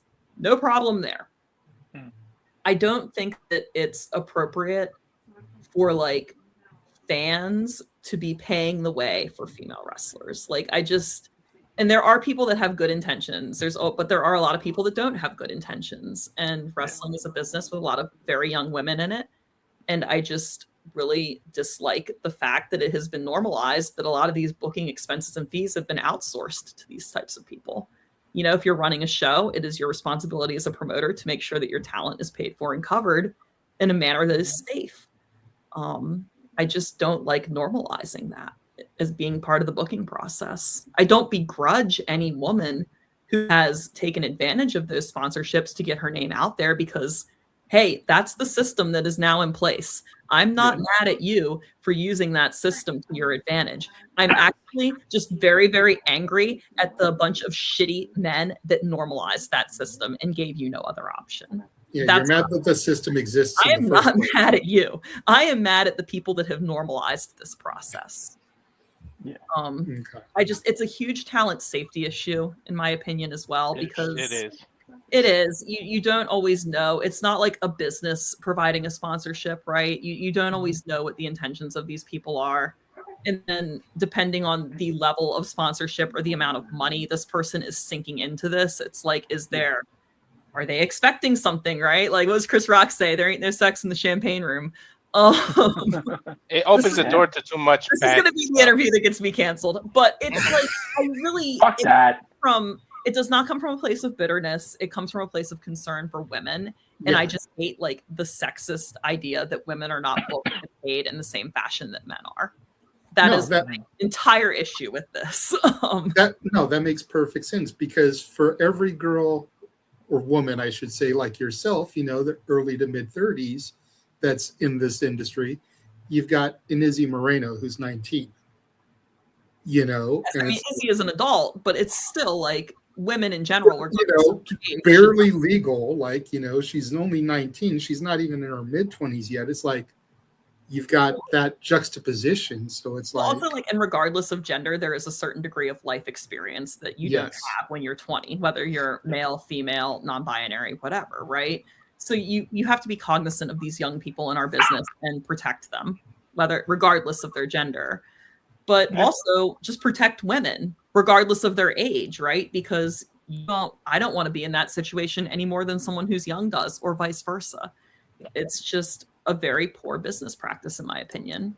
And I know there are a lot of people that like, oh, well, Kaia's just upset because she's never had a sponsor like pay all of her flights. And it's like, you know what? Like, girl, if you get that and that's working for you, that is you. That is your choice. You handle your business. You are an adult.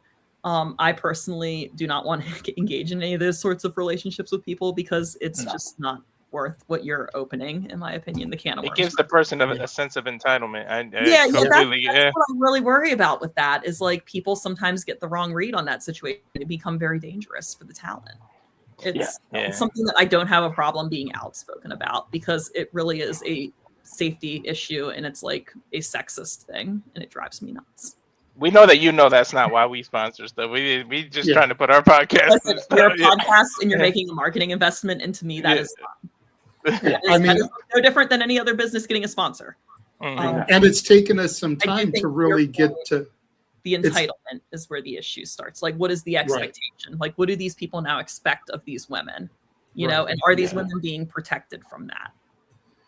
Yeah, and it's taken some time for us to really get to where we're sponsoring a women's match. Like when we were first approached by Symphony, we wanted to sponsor the women because, as you know, we're huge advocates for women's wrestling here. Mm-hmm. You know, I'd say 90% of our guests have been women wrestlers trying to get your names out, you know, but that match is already taken. And then we just parlayed that into the tag title match at the next show because we kind of were involved in setting that up in the previous sponsorship. Yeah. So then it was like, well, when you won the title, I went to the guys. I was like, okay, look, we need to sponsor Kaia this time. We had the tag champs going into the last show. We need the women's champ going into this show. Still need to get Colby. You know, let's just keep this momentum going. We're going to sponsor the champions and we'll hopefully have them on going into each show. You know, bring attention to many you shows and them. Podcasts have sponsored matches, men's matches, women's matches, whatever. And I don't think there's anything wrong with that at all. Podcasts are a huge part of independent wrestling. I also recently had a tweet about how important it is to support independent media when it comes to pro wrestling and in general. I retweeted that. Support independent media. Stop getting all of your news from the TV. Please go out there and support independent media. I saw that and retweeted it today. Yeah. You know, it was off of the WWE radio it's thing. Our business and the nature of our work, like a podcast giving out a sponsorship, is not like out of the norm to me. You know? Like Again, I these said, are all opinions. These are my opinions. There are plenty of people out there that have their own opinions on this, and that's fine too. There's a space for everyone to have an opinion here.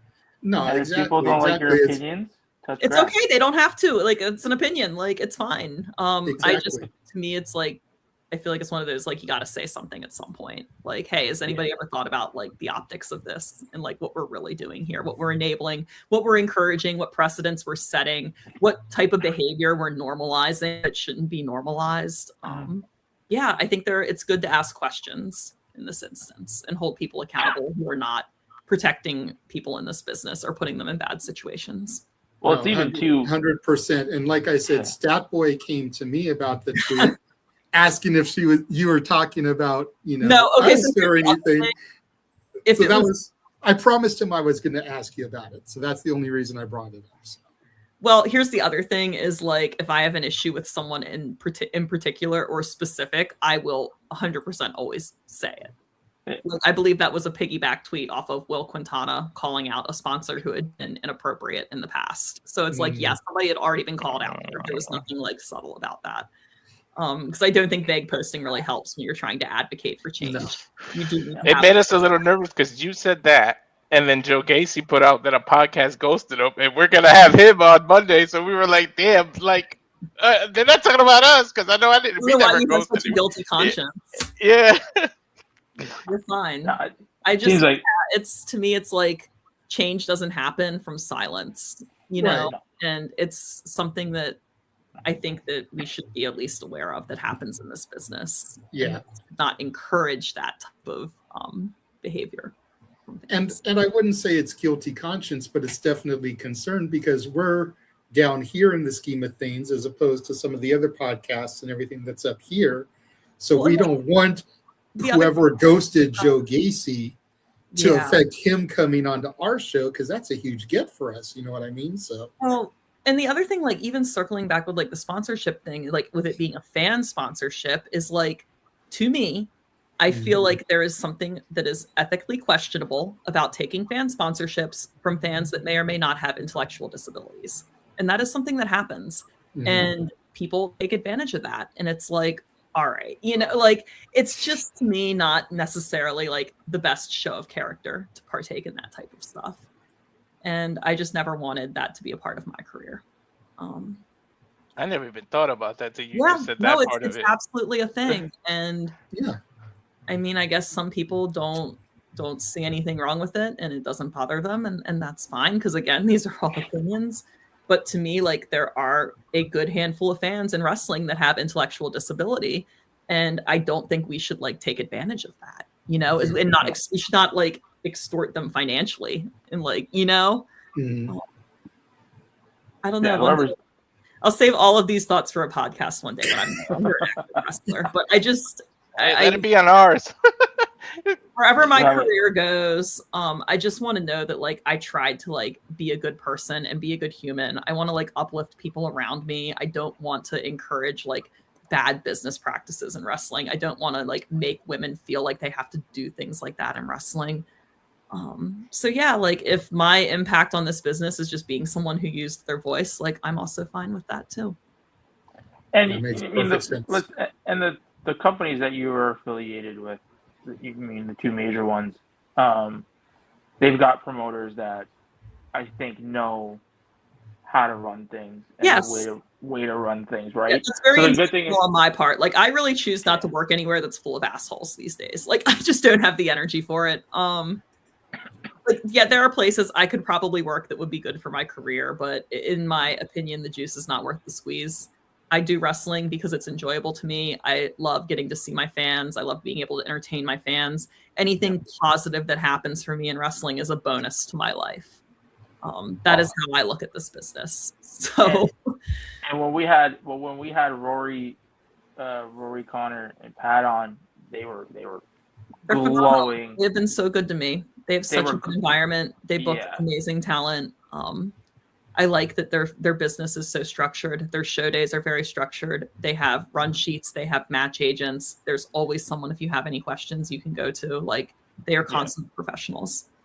And then you have on the other side of that coin, big bro Evan, right? Like Evan's great.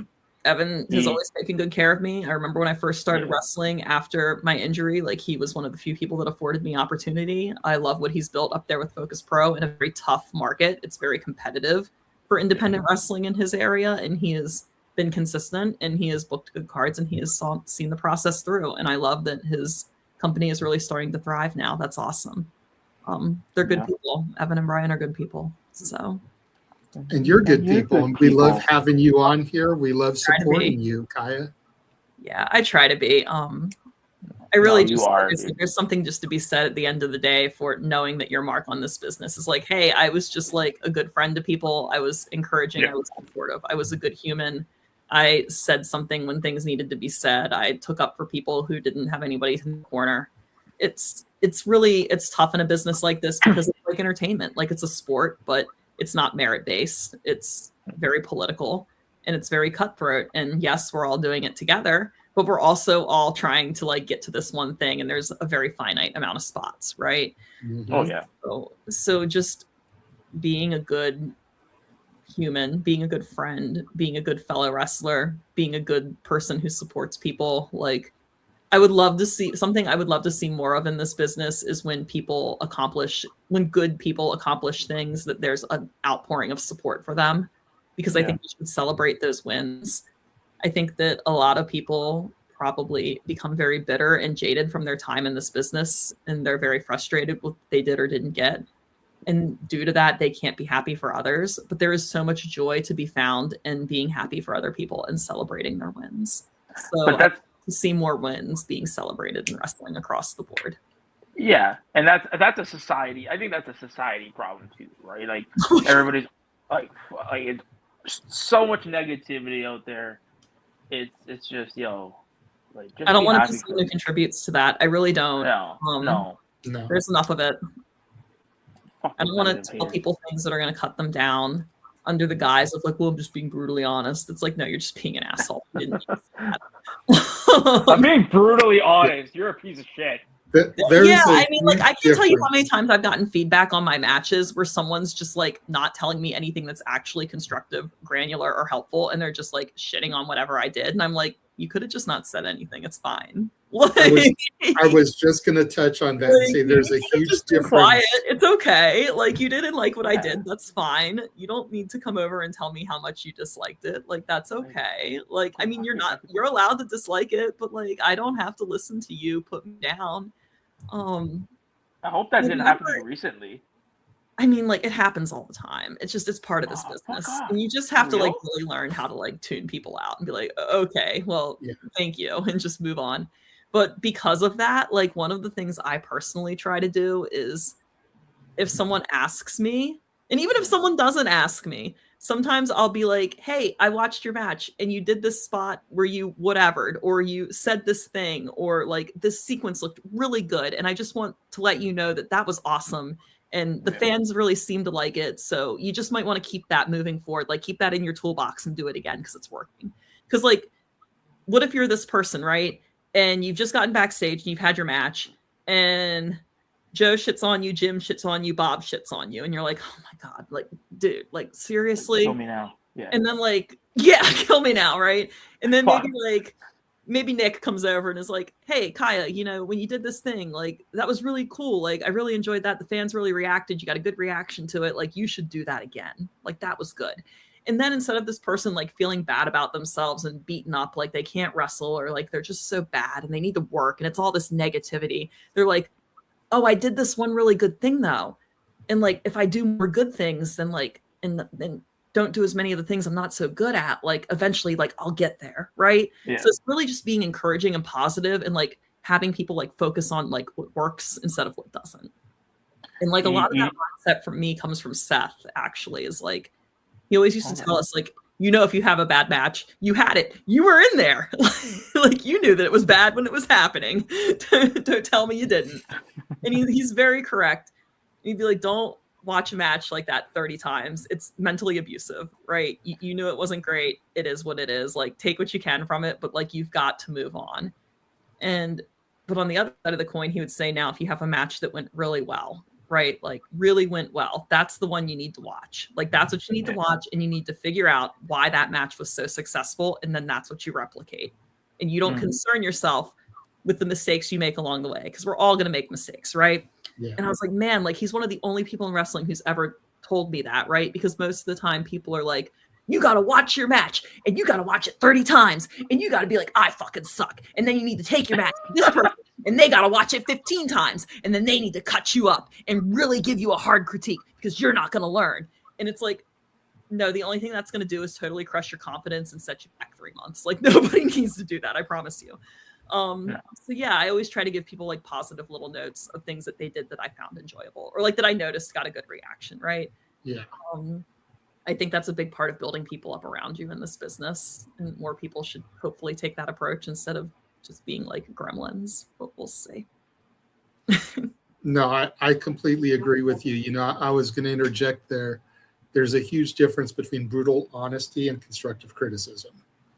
Huge difference. If you were not, honestly, can I just tell you at this point, like while we're doing hot takes, if you were giving me feedback on a match and you are not actually telling me how to fix the thing you had an issue with, just stop. Like, because you're not helpful. Like, it's not helpful. Like, if your only thing that you're doing is pointing out where I fucked up, which I know, because again, to Seth's point, I was in the match.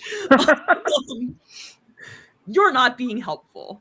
You're not helping me grow. There's nothing constructive about this. Your honesty is not needed because it was an event I lived. I'm not in delusion about what happened. However, if you notice that I do something in a match and you have a very valid point, and you also are coming armed with things to help me do better next time, like, hey, Kaia, I saw you went to do this suplex spot and it looked a little choppy, and I think it was because you got into it this way. So next time you do that, maybe try grabbing them here and putting them there, or doing this first, and it'll feel more smooth and it won't be as choppy. Like, that's great. Please tell me that type of stuff, because that's going to help me grow. Yeah. Like, but if you do not have the solution or a suggestion in your back pocket, just stop. That's like walking into a room and being like, I have a problem. Yeah. Like, and what? Shout out real quick to Lil Jimmy Sorensen. I know he's a big supporter of yours. I appreciate him so much. Thank you so much for supporting me since like almost day one. Love that. And that's a comment on X, which we don't usually get a lot of comments on the X feeds. Oh my god, social media, dude! I'm telling you. But You're hardly on X, eh? No. Yeah, I read. Don't kid yourself. I'm reading. I know everything that's happening. I'm just not engaging with all of it. Yeah. I try to operate on the basis of I post content from my matches, photos of my championships. I post about where I'm going to be wrestling. I post about, yeah, like I do not need to fight with people on the internet. No. I never see you do that, dude. I don't. In the time that I've started, I don't think I've ever seen. I mean, I will sometimes post like an opinion that maybe other people have opinions about, but I'm not in the comments fighting with them. No, I've never seen you do that. No. You're allowed to have your opinion. It's fine. But I think if you started that, I think you have enough people on your side. I don't. Us included, that'd be like, yo, Kai, tribalism is something that drives me fucking crazy because it's just like nobody's reading anything. You all are just fighting. Nobody's even reading any of this. Like no one's even aware of what you don't even know what you're mad about anymore. like the whole house mad and nobody knows why. For real. That's why I don't even concern myself with that stuff. I'll put a statement or an opinion out there and I'll just leave it alone. Listen, I don't even have time to watch the missus's reels that she sends me on Instagram. I don't have He doesn't time. even know the missus's Instagram. Watch a few of them because that's called penguin pebbling. That's love language. He doesn't even know the missus's Instagram page to promote it. When you send me reels, is that what did you just call it, Kay? It's called penguin pebbling, like when penguins give a pebble to another penguin as a gift. Are you like, penguin, it's love penguin language. pebbling me every time you send Yes! me? Oh my god! Oh, fuck. Yeah. She knows. That's what I do. And you're an asshole, and you don't watch any of them. Ever. Just watch one. Just watch one a day and be like, oh my God, thank you so much for thinking of me and sending this to me. I that you thought I would enjoy this. I appreciate you. Dude, can you be on my side for once at least? Like I said, he doesn't Absolutely even know not. her I will never be on the Instagram. side of a man. I'm sorry. I send them because I'm thinking of you. Like I said, like I said, he doesn't even know her Instagram. I know her Instagram to promote it for her. He's married to her and doesn't know her Instagram is feeling.booked. She's getting up. She's getting up fucking. Can she take your spot? We need some more feminine energy right now. Kyle wants to talk to you, she said. She wants to hear. Listen, just what was a meme you sent him that you were very proud of that he blew off? What? What was one that she sent you, like a meme or a reel that you blew off? What was the last one that she was proud of? That you were proud of? She's fucking The one I literally just sent. She just sent me somebody fighting on the TTC, swearing at each other.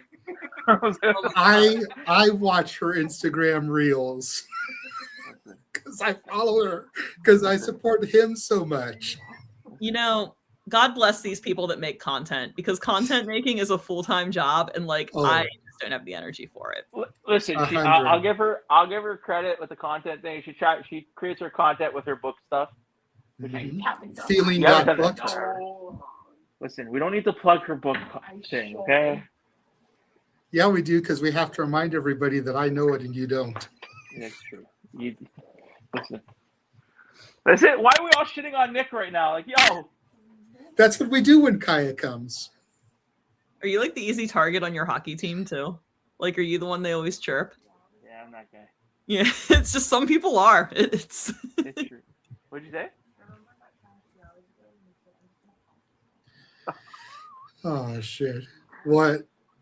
What? No. Me and the missus, we had a great show that we were watching that she wanted to watch, and we paused it midway. So I was like, oh wait, hold on. What show was that? You promised me yesterday, because we were doing wrestling yesterday, that today we would get whatever I wanted to eat. Yep. And we would watch the show. Yep. We got home. Yep. I got what I wanted to eat. Yep. And then you put on wrestling. Yeah. And then I was stuck because you did say I have wrestling tonight. Kaya's So I important. thought that was My guy, Kaya's Oh important. God, please just like make time for her tomorrow. Like, I'm so sorry I cut into your time. I feel bad now. See, now you're making her feel bad. Shut up, man. There you go. See, there you go. No, do something nice. Like, watch your show. What show is it? So we're watching is an HBO show called Chernobyl. Okay. Yeah, it was About the Chernobyl accident. Yeah. What was the last show I just watched? I just watched Margot's Got Money Problems. Have you seen that? No. Margot's Got Money Problems? What's that? It's Elle Fanning, and she's like a college student that gets pregnant, and she decides to have this baby, but her dad is an ex-pro wrestler who's played by Nick Offerman. Listen, my wife will not watch anything that has to do with pro wrestling. I guarantee Michelle you Pfeiffer plays like her crazy mom. It's actually very cute. It's a very cute show, and it has minimal wrestling in it, but it's just an element of the show. I don't know if that's true, Nick. If we get Kaia to go to Greektown Wrestling, then she might go with I would you. love to work there. I've not worked for them yet. Oh my God, I've got to hit them up. That'll get you to Toronto, so Nick can see you. I would love to do Greektown Wrestling, actually. Have you ever done it? Let's manifest it. Greektown. I've only worked for Destiny in Toronto. Or in Let's the Toronto manifest it. Your Miss Manifestation. Let's manifest it. Okay, Greektown at least I say Wrestling. Toronto right. I say Toronto right. I don't say Toronto. Oh my God, dude! You don't know how many what? You don't know how many Americans I've heard say Toronto. Kai said it right. She said it right, dude. Chill. It's probably Stop because I do hockey, like, and I know how to say it. But oh my God, so this is crazy. You know, like the hockey accent. You're probably very familiar with it, being in Canada. Yeah. It's like becoming a thing in the States. Like all of like the teenage boys that play hockey in the States now are starting to talk in like the Canadian hockey accent. And I'm like, you are not in Canada. You are in Washington, D.C. Like the other day, I was like doing a skating class and this kid like goes by me like, oh yeah, buddy, just ripping and blah, blah, blah. I like just the Oh my super, and I'm God. like, you are from here. What are you No, doing? they're not. They're Kai is saying that the boys, the teenagers down there. Yeah, like they're like doing this fake Canadian like hockey accent thing. Look it up on TikTok too. It's like a thing.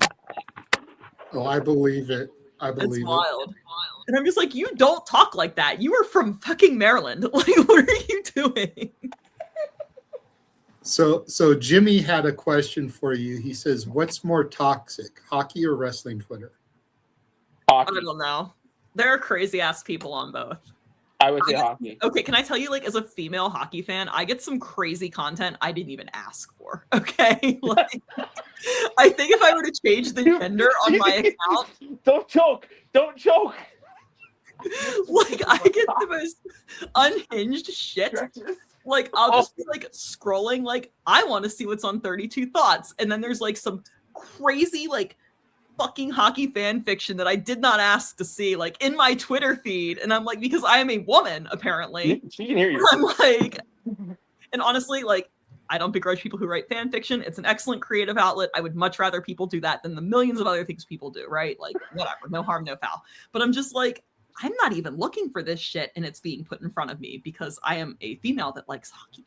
But, like, I want, like, actual hockey news, you know? Honey, care to rebuttal? Sorry, I'm the reason that shit's out there.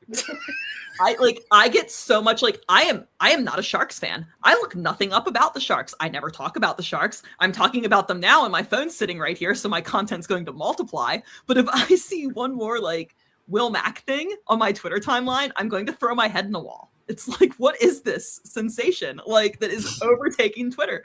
And like, I mean, wrestling's the same way. I think wrestling fans like bicker about like a lot of irrelevant shit too. Like there's the Mercedes Moné fans are like really crazy, right? But Yes. yeah, like some of these hockey people are pretty crazy too. Like, I'm like, okay. If you only knew You're what like the 20-year-old, 19-year-old boys, like, you're all grown. I know you're fucking grown. What are you doing? Listen, if you only knew. Every time they fight, it's over a girl. Say that again. We know about their stretches, and we know that every time there's a fight on the ice, it's because of a girl. Yeah. Or a boy. Oh yeah, the hockey romance thing has gotten really big too. I get a lot of like hockey romance content, and I'm like, okay. I mean, It is what it is. See, But yeah, and they're the both miss- like crazy ass people on both sides of the fence here. Like I don't think one's worse than the other. Girl, They're both if you equally only knew, entertaining. I will tell you that they're both equally entertaining. if you only knew the books, I was gonna say the Mrs.'s book page is all about romance books, so That's fine. I mean, like I actually, you know what? I no, think that, like, no, it's not fine. No, it is not fine. Only person that benefits from it. That is true. But not with the books that you read, girl. Well, there's that really big one, right? Like, what was it, Off Campus or whatever? Everybody was into that. I've never read those, but I watched the show. And I was like, okay, this is like a CW version of like a hockey show. It was fine. It was cute. So, honey, I watch all the hockey shows and stuff when they come out because I just dude, we binge watched. You've seen Shorzy, right? Yes, I have Shorzy gear that I wore when I wrestled in Canada. Shut the fuck up, Sanguinette. this is what I deal with on a regular. I always feel like Please, sir. Miracle is one of my comfort movies. Like I think I've seen Miracle probably like 200 or 300 times at this point in my life. Like I See? just know I can always order a pizza and watch Miracle. And I don't watch Miracle that much. Like I've seen it once or twice. I go to the Mighty Ducks I do like because that's just my era. I do like Miracle. D2 Mighty Ducks was the shit. That was Yeah. the best one. Harry Agreed. Potter? Did you just say Harry Potter? You're No. gonna talk about Harry Potter to the witching woman herself? Like, I'm not actually a Harry Potter person. Like I mean I've read them, but I'm not like a huge did you hear that epic? Did you hear that epic gasp? She's like, I know. I mean, like I read them and I enjoyed them as a kid, but I was never like really super into Harry Potter. oh yeah, the missus was a Potter. Yeah, it was a thing. Like, I mean, I don't know. I think that it's like I always feel like there's like this interesting like correlation between like wrestling and fandom. Like people will make fun of people for liking professional wrestling. Like, oh, well, that shit's not real. And I'm like, you like Game of Thrones? That shit's not real either. Like, yeah, right. It's different. Like, That's why we like it, because it's not real. That shit. yeah, it's escapist, right? Yeah, exactly. Yeah, I think it's good. It's good to have things that you enjoy. It's okay. I have no, and I know maybe it's being a little harsh on hockey Twitter, right? I have no issue with any of that. But it's just think it's funny how like if I was a man, I would not be getting that type of content pushed down my algorithm. No, probably not. No. You mean you're not getting yaoi fan fiction pushed down your algorithm there, Nick? no, I am not. Yo, shut up, guy. I don't want this to be. That's bad enough. I get her. Put your phone a little closer to this so I could say a bunch of buzzwords and ruin your algorithm. I swear to God, I'm gonna fucking spam tweet you. I'll start working on it. Shut up. There dude. you go. I feel like the Leafs fans are pretty wild on Twitter too, though. Speaking of like wild, hockey, Yeah, we're pretty fucked up. the Leafs fans are pretty crazy.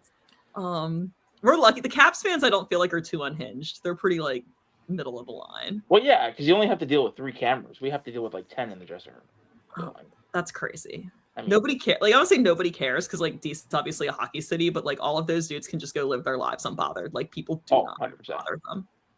Yeah, that's why being in a Toronto in our hockey market, you can't you need to have thick skin or else you'll be like Mitch Marner and you'll leave and cry like a little bitch. Oh my gosh, you should go to therapy. Therapy's amazing.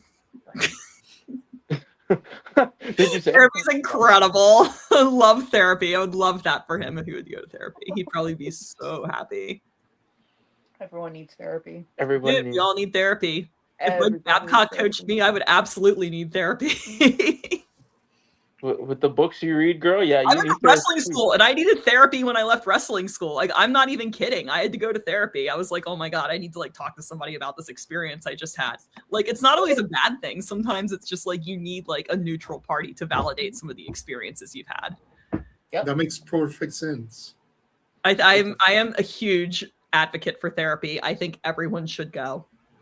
It doesn't mean something's wrong with you. It doesn't mean you're even struggling. I just think that it is very, very helpful to unpack the things we experience for what's good and what's bad. Like, it is very, very important to be able to have those conversations and have someone to talk to about things.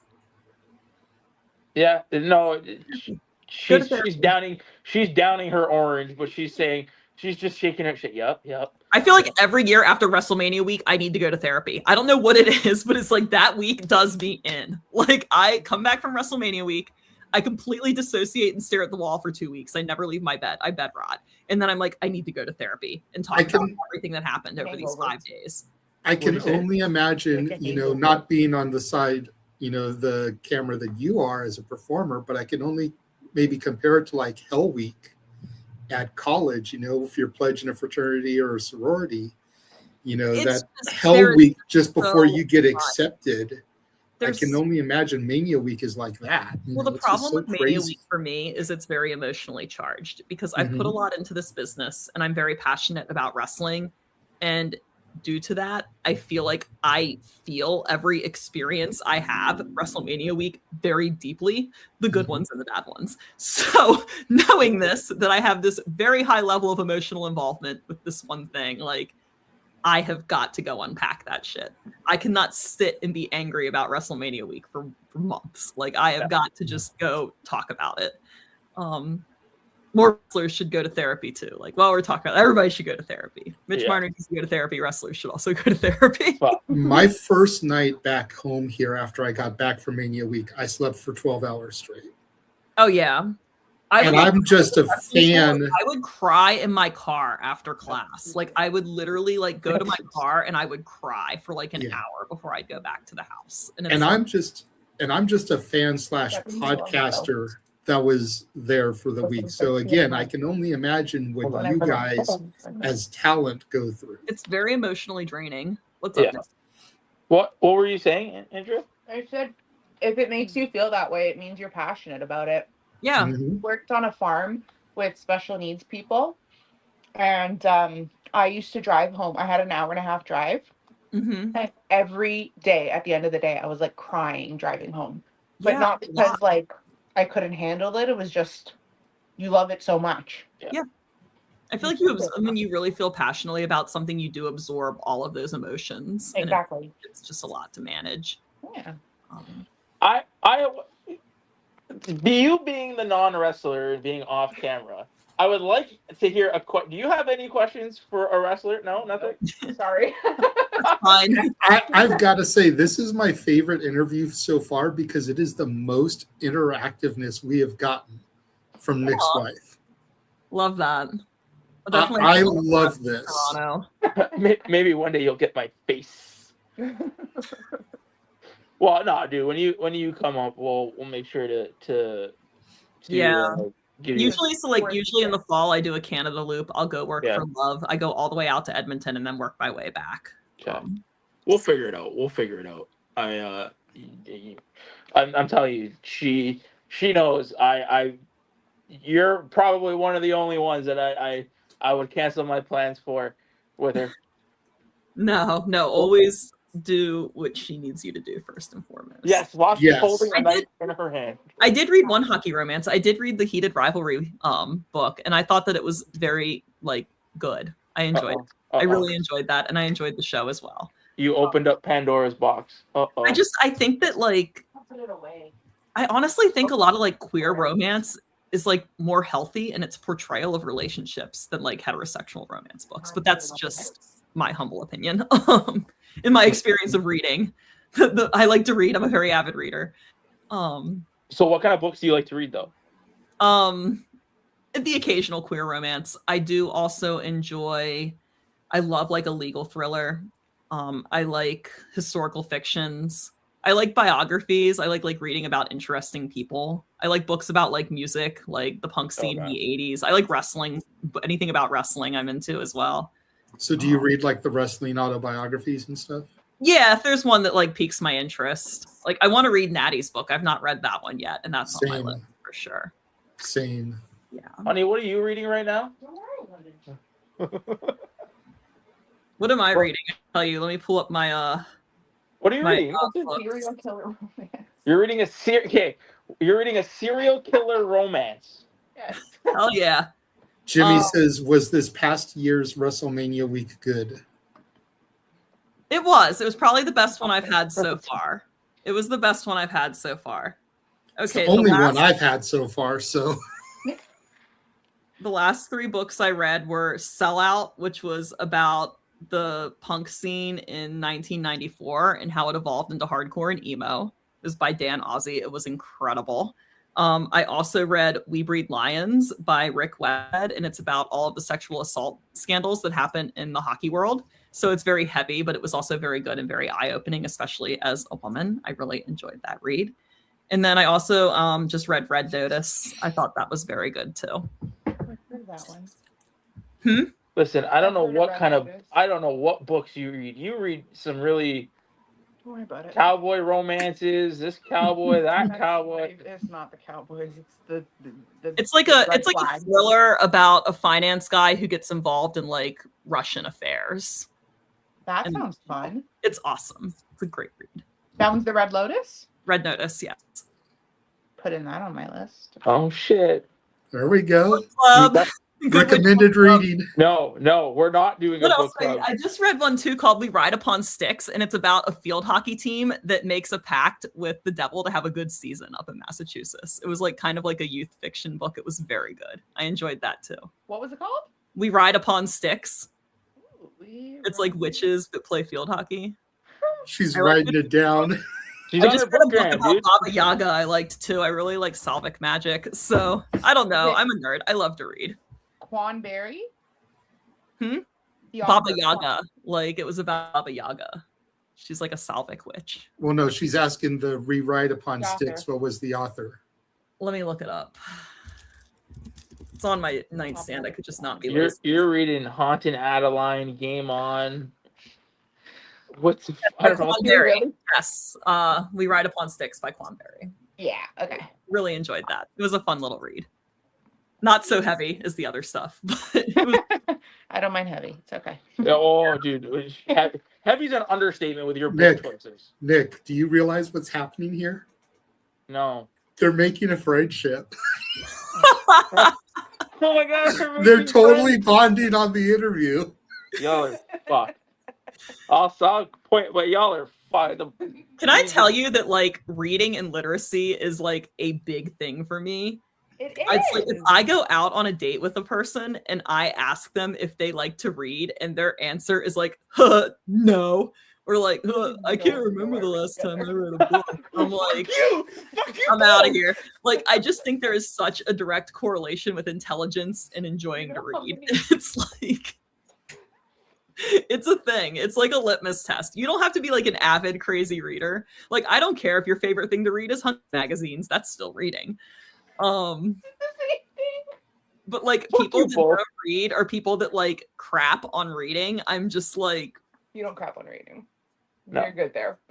there's a difference between not enjoying it and like crapping on it. Like there are people that don't enjoy reading and that's fine. Like I get it's not for everyone. But like if you are like crapping on the act of reading and literacy as a whole, like that speaks volumes about you as a person to me. Yeah, I don't crap on reading. There's a huge literacy problem in this country. So No, I completely agree. very with you. passionate about people reading. And like I used to be very big into reading the wrestling autobiographies. You know, when they were coming out like non. I did a book in the report on early Stone Cold Steve 2000s. Austin's autobiography when I was a kid.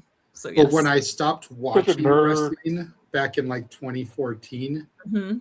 I stopped reading the biographies that were coming out because I just didn't care about wrestling anymore. And I found it hard to get back into reading the books since I stepped away for 7 years. You know, fair. now that I came back in 2021 and have kind of dove headfirst into this again, like I bought Becky's book. I bought AJ's book. I do want to get Natty's book because I adore Natty Neidhart. Yeah, Natty's one of my faves. It's always like But I haven't been able to commit to sitting down and just reading these books. And I tried you reading do, Becky's. like, iPad or your iPhone too. Like it doesn't have to be a physical media. Like reading still counts no matter how you're taking the information. Audiobook. Yeah. I was Kindle. going to say, audiobook might be the only way I could do it these days because I just Oh my don't God. have What the did I time say? to sit Sometimes down I and get like read. book recommendations and they crack me up. I got a book recommendation. I guess like Sean Avery has written a hockey romance. And I was like, I can't even imagine. He is insane. I can't imagine kind of fucking book this is. Like, I have no interest in reading it because he is insane and not a great human being, right? No. But, I want your books out there for the world. yeah, I to did see. read AJ Lee's book a very long time ago. Yes. Yeah, no, I was like, I can't believe it. I was like, part of me has like a morbid curiosity, like, what would Sean Avery write a hockey romance about? Like, what crazy shit would be in this book? But then part of me is also like, I do not want to read this. No, I wouldn't go No. Yeah, no, I will say I promised her that I would read what did I say? I'd read one of your books? Yes, and I asked you to read Lights Out, and that was like a year ago. Yeah, and I can't. And it's like my favorite book. Yes. What is it? Lights Out. Lights Out? Yeah, by Navessa Allen. Please tell us. It does have trigger warnings though. It's not bad, but it does have trigger warnings. Okay, I'm gonna read this. It's so I would funny. enjoy this. I just like to read. Told you, dude, they're bonding. This is hilarious. So funny. You will fall so in love with Josh, and oh my god, he's hilarious. I really like. Oh my god, I love that we're bonding over reading. Not enough people read these days. Oh my I only read romance, but I can give you every romance.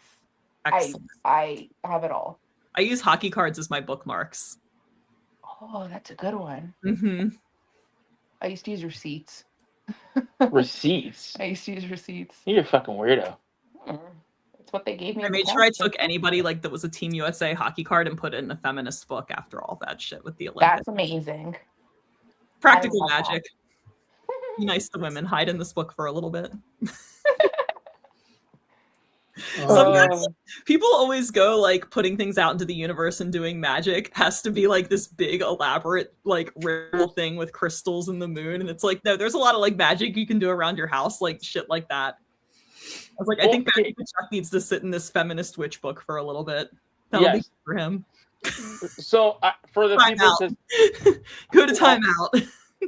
Explain to people, because I don't know if we touched on this, and I know that you don't really know. Explain the whole witchiness vibe, and like for some people that don't know your background. Oh, that like I was going to say we talked about this in the first interview. I'm a witch, and it's not a work. Is that what we're talking about? Yeah, I think that's what he's asking about, because we did get into this on the first interview, but there may be people watching this time. We have 150 people watching us. There are a lot of witches in my family. I was kind of raised a little bit witchy. I was always around it. When I was going to think of what to do for my wrestling gimmick, I thought that it would be a really fun take on a character, because most of the people who do a witch gimmick in wrestling are like spooky witch. And I was like, but what if it was like a really nice, like Stevie Nicks type witch? Like that would be really cool, right? So that would be closer to like my practice as well. So that's kind of where it comes from. And the whole Conduit of Karma is like, it all goes through me. Like I create the balance that's needed in the wrestling world, if you really want to get meta with it, right? I just thought it would be so fun to have like an actual like witchy representation. Now, disclaimer here, there is no correct right or wrong way to witch. It is something that is within you, and your practice is determined by yourself and your rituals. I don't think you have to be like raised witchy or born a witch to practice magic. I think that some witches just come into their power naturally, or they're gifted their powers. So yeah, I really wanted to kind of show a side of this, of me, of something in wrestling that's not been seen or done yet in this light per se. That's kind of where it comes from. And like I said, I'm a big practical magic person. Like I'm in the process of moving right now, so I don't have any of my witchy stuff out. It's all packed up. But like I keep an altar and I keep like meaningful things on it. But I do not think for things to be meaningful, they need to be like $600 crystals that you bought from like Witch Talk. You know, like you need to like create this with things that inspire you and evoke your power. Yeah. Yeah. And like, again, just like practical magic, right? Like putting a trading card in a book is a great way to put something out into the universe, right? Yeah. Yeah, the missus is like, stirring your coffee, you know, clockwise 3 times to create good energy for your day. Like all of these little tiny practices really add up. And I think that there's something to be said for having like small intentional practice as opposed to like big elaborate ritual. But again, that's just me. And also like, I just don't always have the time to do big elaborate ritual, but I can always implement a little magic throughout my day. I can tell you about, like, I think I've said this on other podcasts, but I can like say it here too. One of my favorite like spells anybody can do, it's called the flush away spell.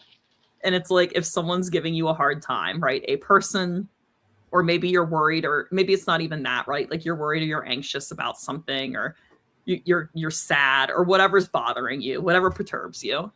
You take toilet paper and you wrap it around your hand. You take a Sharpie and you would write like this person's name, or like your negative thought, or whatever you're worried about, or like whatever's bothering you, you write it on the toilet paper. Like whatever this person fucking did that was awful, you write it on the toilet paper, and then you go to the bathroom and you use the bathroom and you wipe your ass with the toilet paper and you like, I'm not even kidding. And it's actually, you killed her. You killed her. You killed her. and it's actually rooted in like Irish witches. And like a lot of indigenous witches will use like animal chips to curse people. So that's kind of where it comes from. This is like not bullshit. It's like a real thing. Yeah. So it's it's a thing. And this is just like, again, a very practical application of this magical concept. Like it doesn't need to be crystals, rocks, sage, to be effective. Yeah. Sometimes the most effective magic is very simple. I love that. Real quick, shout out to our boy Papa Gino at Major Push Wrestling. Just came in. Says, damn, that's hilarious. As a mental health professional, I love that. Or like, okay, like I had a guy I was seeing who was really rude to me, and I was really mad about it. So I like wrote his name on a piece of paper and I put it in a little plastic Ziploc baggie with 2 grapes. And then I smashed the grapes and I threw it on the dash of my car to shrivel his balls in the heat. Magic is it's very symbolic to me, and it's very representational. It's not, again, it's not like having like the fanciest witch things. It's the intent behind your work and what you're trying to represent in your magic, right? It doesn't. Oh fuck! Thanks, girl. Now my fucking balls are gonna get shriveled because of you. Thanks so much. I love that magic is so creative. I think that's one of the most special things about practicing magic, is that you can be creative with it like that. And people are probably going to listen to these clips and think I'm crazy. No, you're awesome.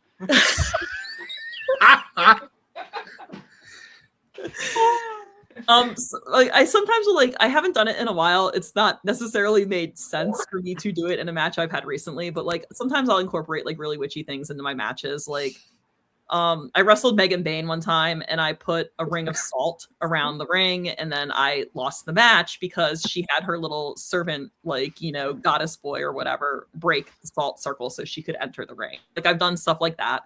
What did you just say? It sounds like a bitch. I know, man. Oh my god. She killed me on Dynamite. Like, I can't win. No, Meg's incredible. Shout out Meg. She's awesome. It's always fun to work with.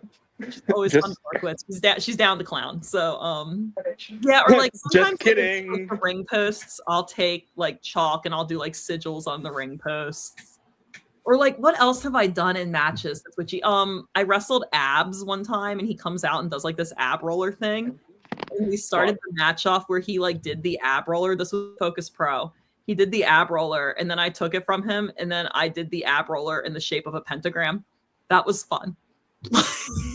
You did the what? I took the ab roller and made a pentagram with it. How the fuck did you do that?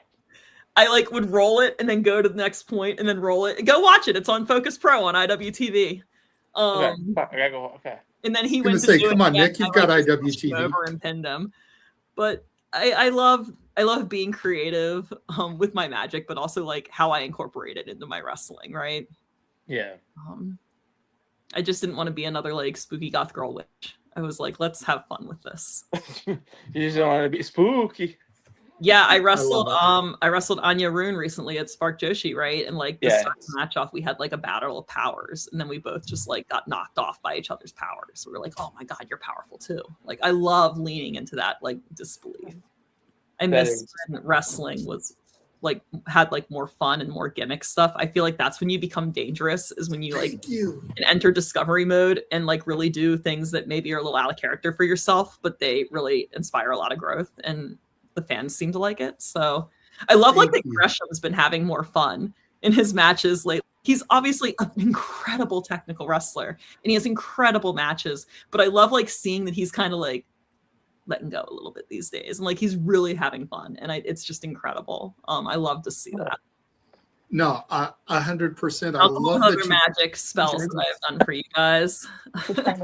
I love that you pointed that out because there's such a demographic of fans who think that 20-minute bangers is the way that you Not have every to match needs go. 20 minutes. Some do. Some And- matches deserve 20 minutes and they're very good, but not every match needs to be 20 minutes. Sometimes I'm- it can be entertaining.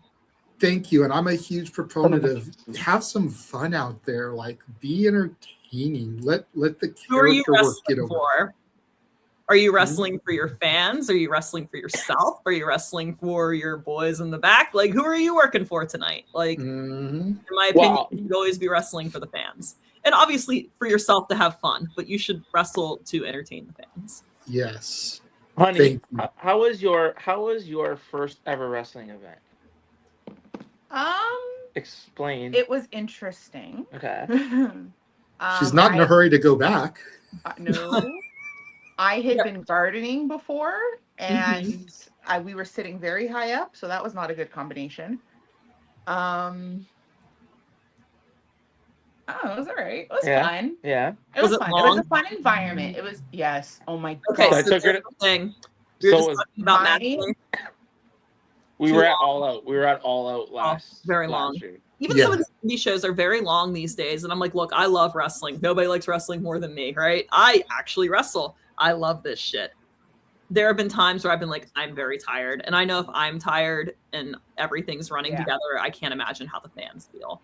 I like But, that. you know, the I like the energy, focus like, on booking, kept like up. 6 or 7 match cards now. Say it again. The energy of I the love- fans kept up. It was long as hell, but like, Yeah. I think the environment was fun. Like, I had no idea what was going on. Like, absolutely no idea. It was bedlam. Because I'm used to just watching it here and like listening to the commentary. There's no commentary when it's live. I had no that's idea why what was it's going very- on.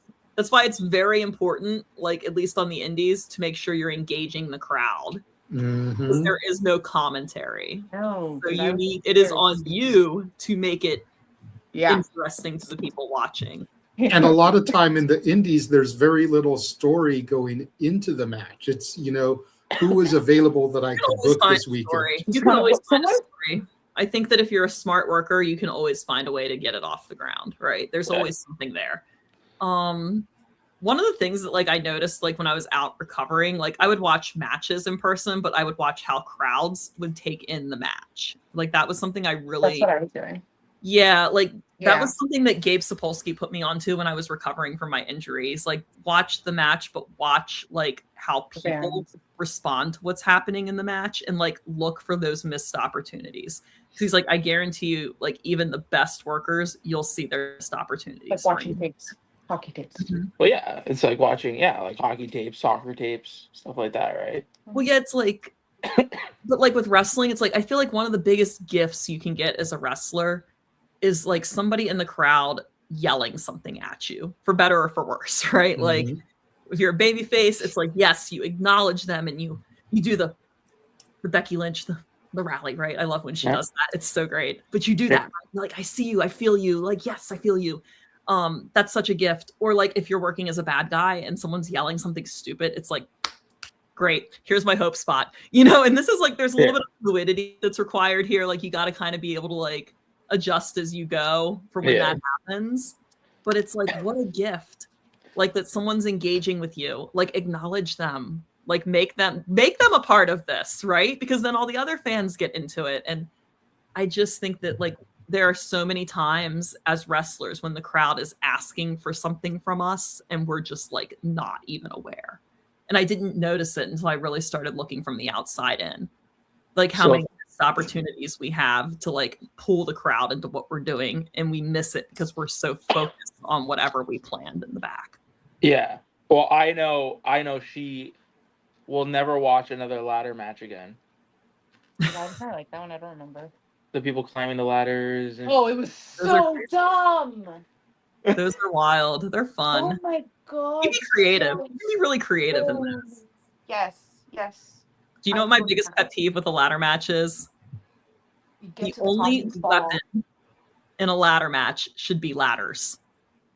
Yes. Maybe like somebody threw a table off a ladder, right? But like it is a ladder match. Everything should be around using the ladder and climbing the ladder. Like if you start pulling out all of these weapons, it's not a ladder match anymore. I mean, I guess technically it is, but it's just another hardcore match. Like use the ladders, be creative. Or like a cage match, right? Like use the cage. Everything you do should be the cage. Her thing was throw people into it, whatever. But like when you introduce all these weapons, it's now A, it's a war games match, right? But like B, it's you're taking away like just use the cage. Be creative with the cage. I wish people would challenge themselves to be more creative with their environment. Well, Thank you. The cage is supposed to be the star of the match. It's the weapon, yes. The ladder is supposed to be the star of the match. Put the central focus on those things. 100%. It's almost like the guy who trained me knew something, right? just right. Crazy how that works. So her thing is He is an architect after all. Yeah, it is true. He is an architect. Architect. Easy Her for thing you to is, say, Nick. It was hard. It was difficult. It's 11:30. Her thing is like when people are climbing the ladder and they're up on the ladder And they trip over their own damn toes. My thing is when they don't even climb the ladder until it's time to win. Like you need to be trying to climb that ladder when it makes sense to do it at every avenue. Like that is how you win. Like just like any other match. yeah, because people don't remind you constantly it's a ladder match. There's a ladder match this Sunday on SummerSlam with the girls, and I'm really interested to watch how that's structured because I think that like WWE generally does pretty decent with those. And like I know Chelsea Green's in it and she's phenomenal and she always has like really creative spots for those kinds of matches. So I'm curious to see what Chelsea has planned. I'm curious to see how Jade does because I don't think Jade is made for a ladder match. Well, we're gonna find out. And this is coming from a Jade lover. I adore Jade, but I just don't think she's made for a ladder match. She's very strong. She might surprise you. She might be heaving those ladders all around, taking girls out left and right. Honey, if I paid you $100, would you take a chop to the chest? Me? No. Why? Because no. I have a heart condition. Yeah. That would be a good reason not to, Nick. Why don't you let her chop you? Did you say $100? $100. $100. A ladder to the chest? No, not a ladder. A chop. Just a. No. What? Why? Because I have things there. That's supposed to be. Can I kick you? You should just chop the shit out of him, double overhand him like Stan Hansen style. I can't do it while you guys are live. There's witnesses. Okay. You feel like you've had more creative freedom when I'm a bad girl. It's just a different approach. I sometimes think that I do very well in the role of aggressor, even if I'm not a quote unquote heel. Yeah. Just because of my size and my physicality of my moveset, it just makes more sense sometimes. You'll fuck somebody up. I know that like I don't want to say like babyface and heel is dead because it's important. But I do think there is a lot of matches now, especially on the indies, where there is no clear cut heel or babyface, but you always have an aggressor per se, or like maybe someone who just wants to win more than the other person, right? Yeah. Or like if you have two baby faces, depending on where you're at, you might sometimes have to have a very realistic conversation with yourself and the other person about like, okay, who do the fans like more? All right, you're the good guy, you know, like don't fight it. If it's there, don't fight it. Just work with what you have, right? But I think that a good way to reframe that is the control is what ebbs in the match. It ebbs and flows. Like sometimes I'm in control, sometimes the other person's in control. So I don't necessarily think about it as me being a bad witch. It's just like I'm in fucking control right now. Take it back from me. You are a bad witch. I'd like to see you try. You know. So when you she just like you're a bad bitch, yeah. Good witch, bad bitch. Yeah. But like, yeah, I think that when you can think of it as like the exchange of control and like the power dynamic of the match, like then the heel and babyface matters a little bit less. especially if you have like contrasting styles in the ring. Maybe someone's more lucha and you're more of a striker or whatever. Yeah. I think there are ways to make matches interesting and stories based off of the exchange of control if you don't have the pure like heel babyface dynamic going on.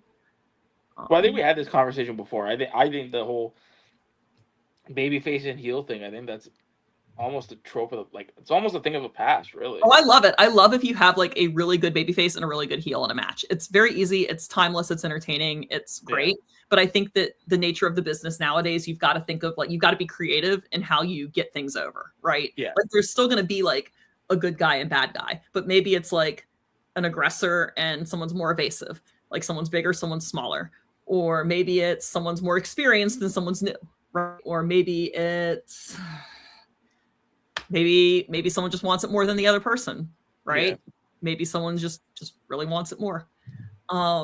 There's always a story to be found. People should just be creative. Be more creative. All right, we're hitting like the 2.5 hour mark. I was just gonna say we're pushing like midnight. I'm tired. I'm hungry. I got my ass skated off yesterday. I need to go eat something.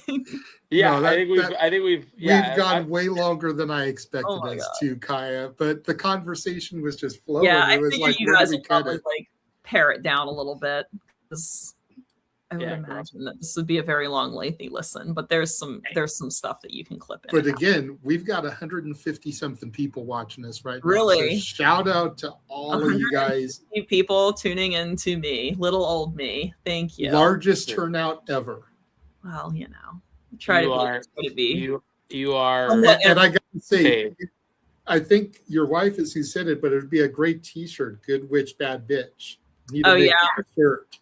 I'm sure that like all of my fans that are like young children would love that. You can have. Well, I mean, you can censor the bitch. You know, make the eye a broom. Attitude era make the here. sea a moon. You know, I did a shirt. 2 years ago, I did a shirt that was like the movie cover, The Witch, and it had like naked ladies on it, and like I could not sell them because people were like, "This is a really cool shirt." I'm not wearing a shirt with titties on it, and I was like, "Damn, okay."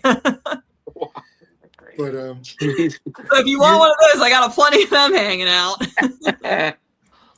But again, thank you so much, Kaia, for coming back, for giving us almost 3 hours. Yeah, bro. Like, I figured since I had to delay you guys, I got stuck at work. I would hang out for a little bit. Go ahead, tell everyone where they can find you. My handle is right down here at Kaia MCK. That is all social platforms. That is X, Instagram, Blue Sky, TikTok, Facebook. Oh my God, there's so many. My big cartel is KaiaMcKenna.bigcartel.com. I have merch there, like the hockey jerseys and the witch shirt with the naked ladies, if that's what you're into.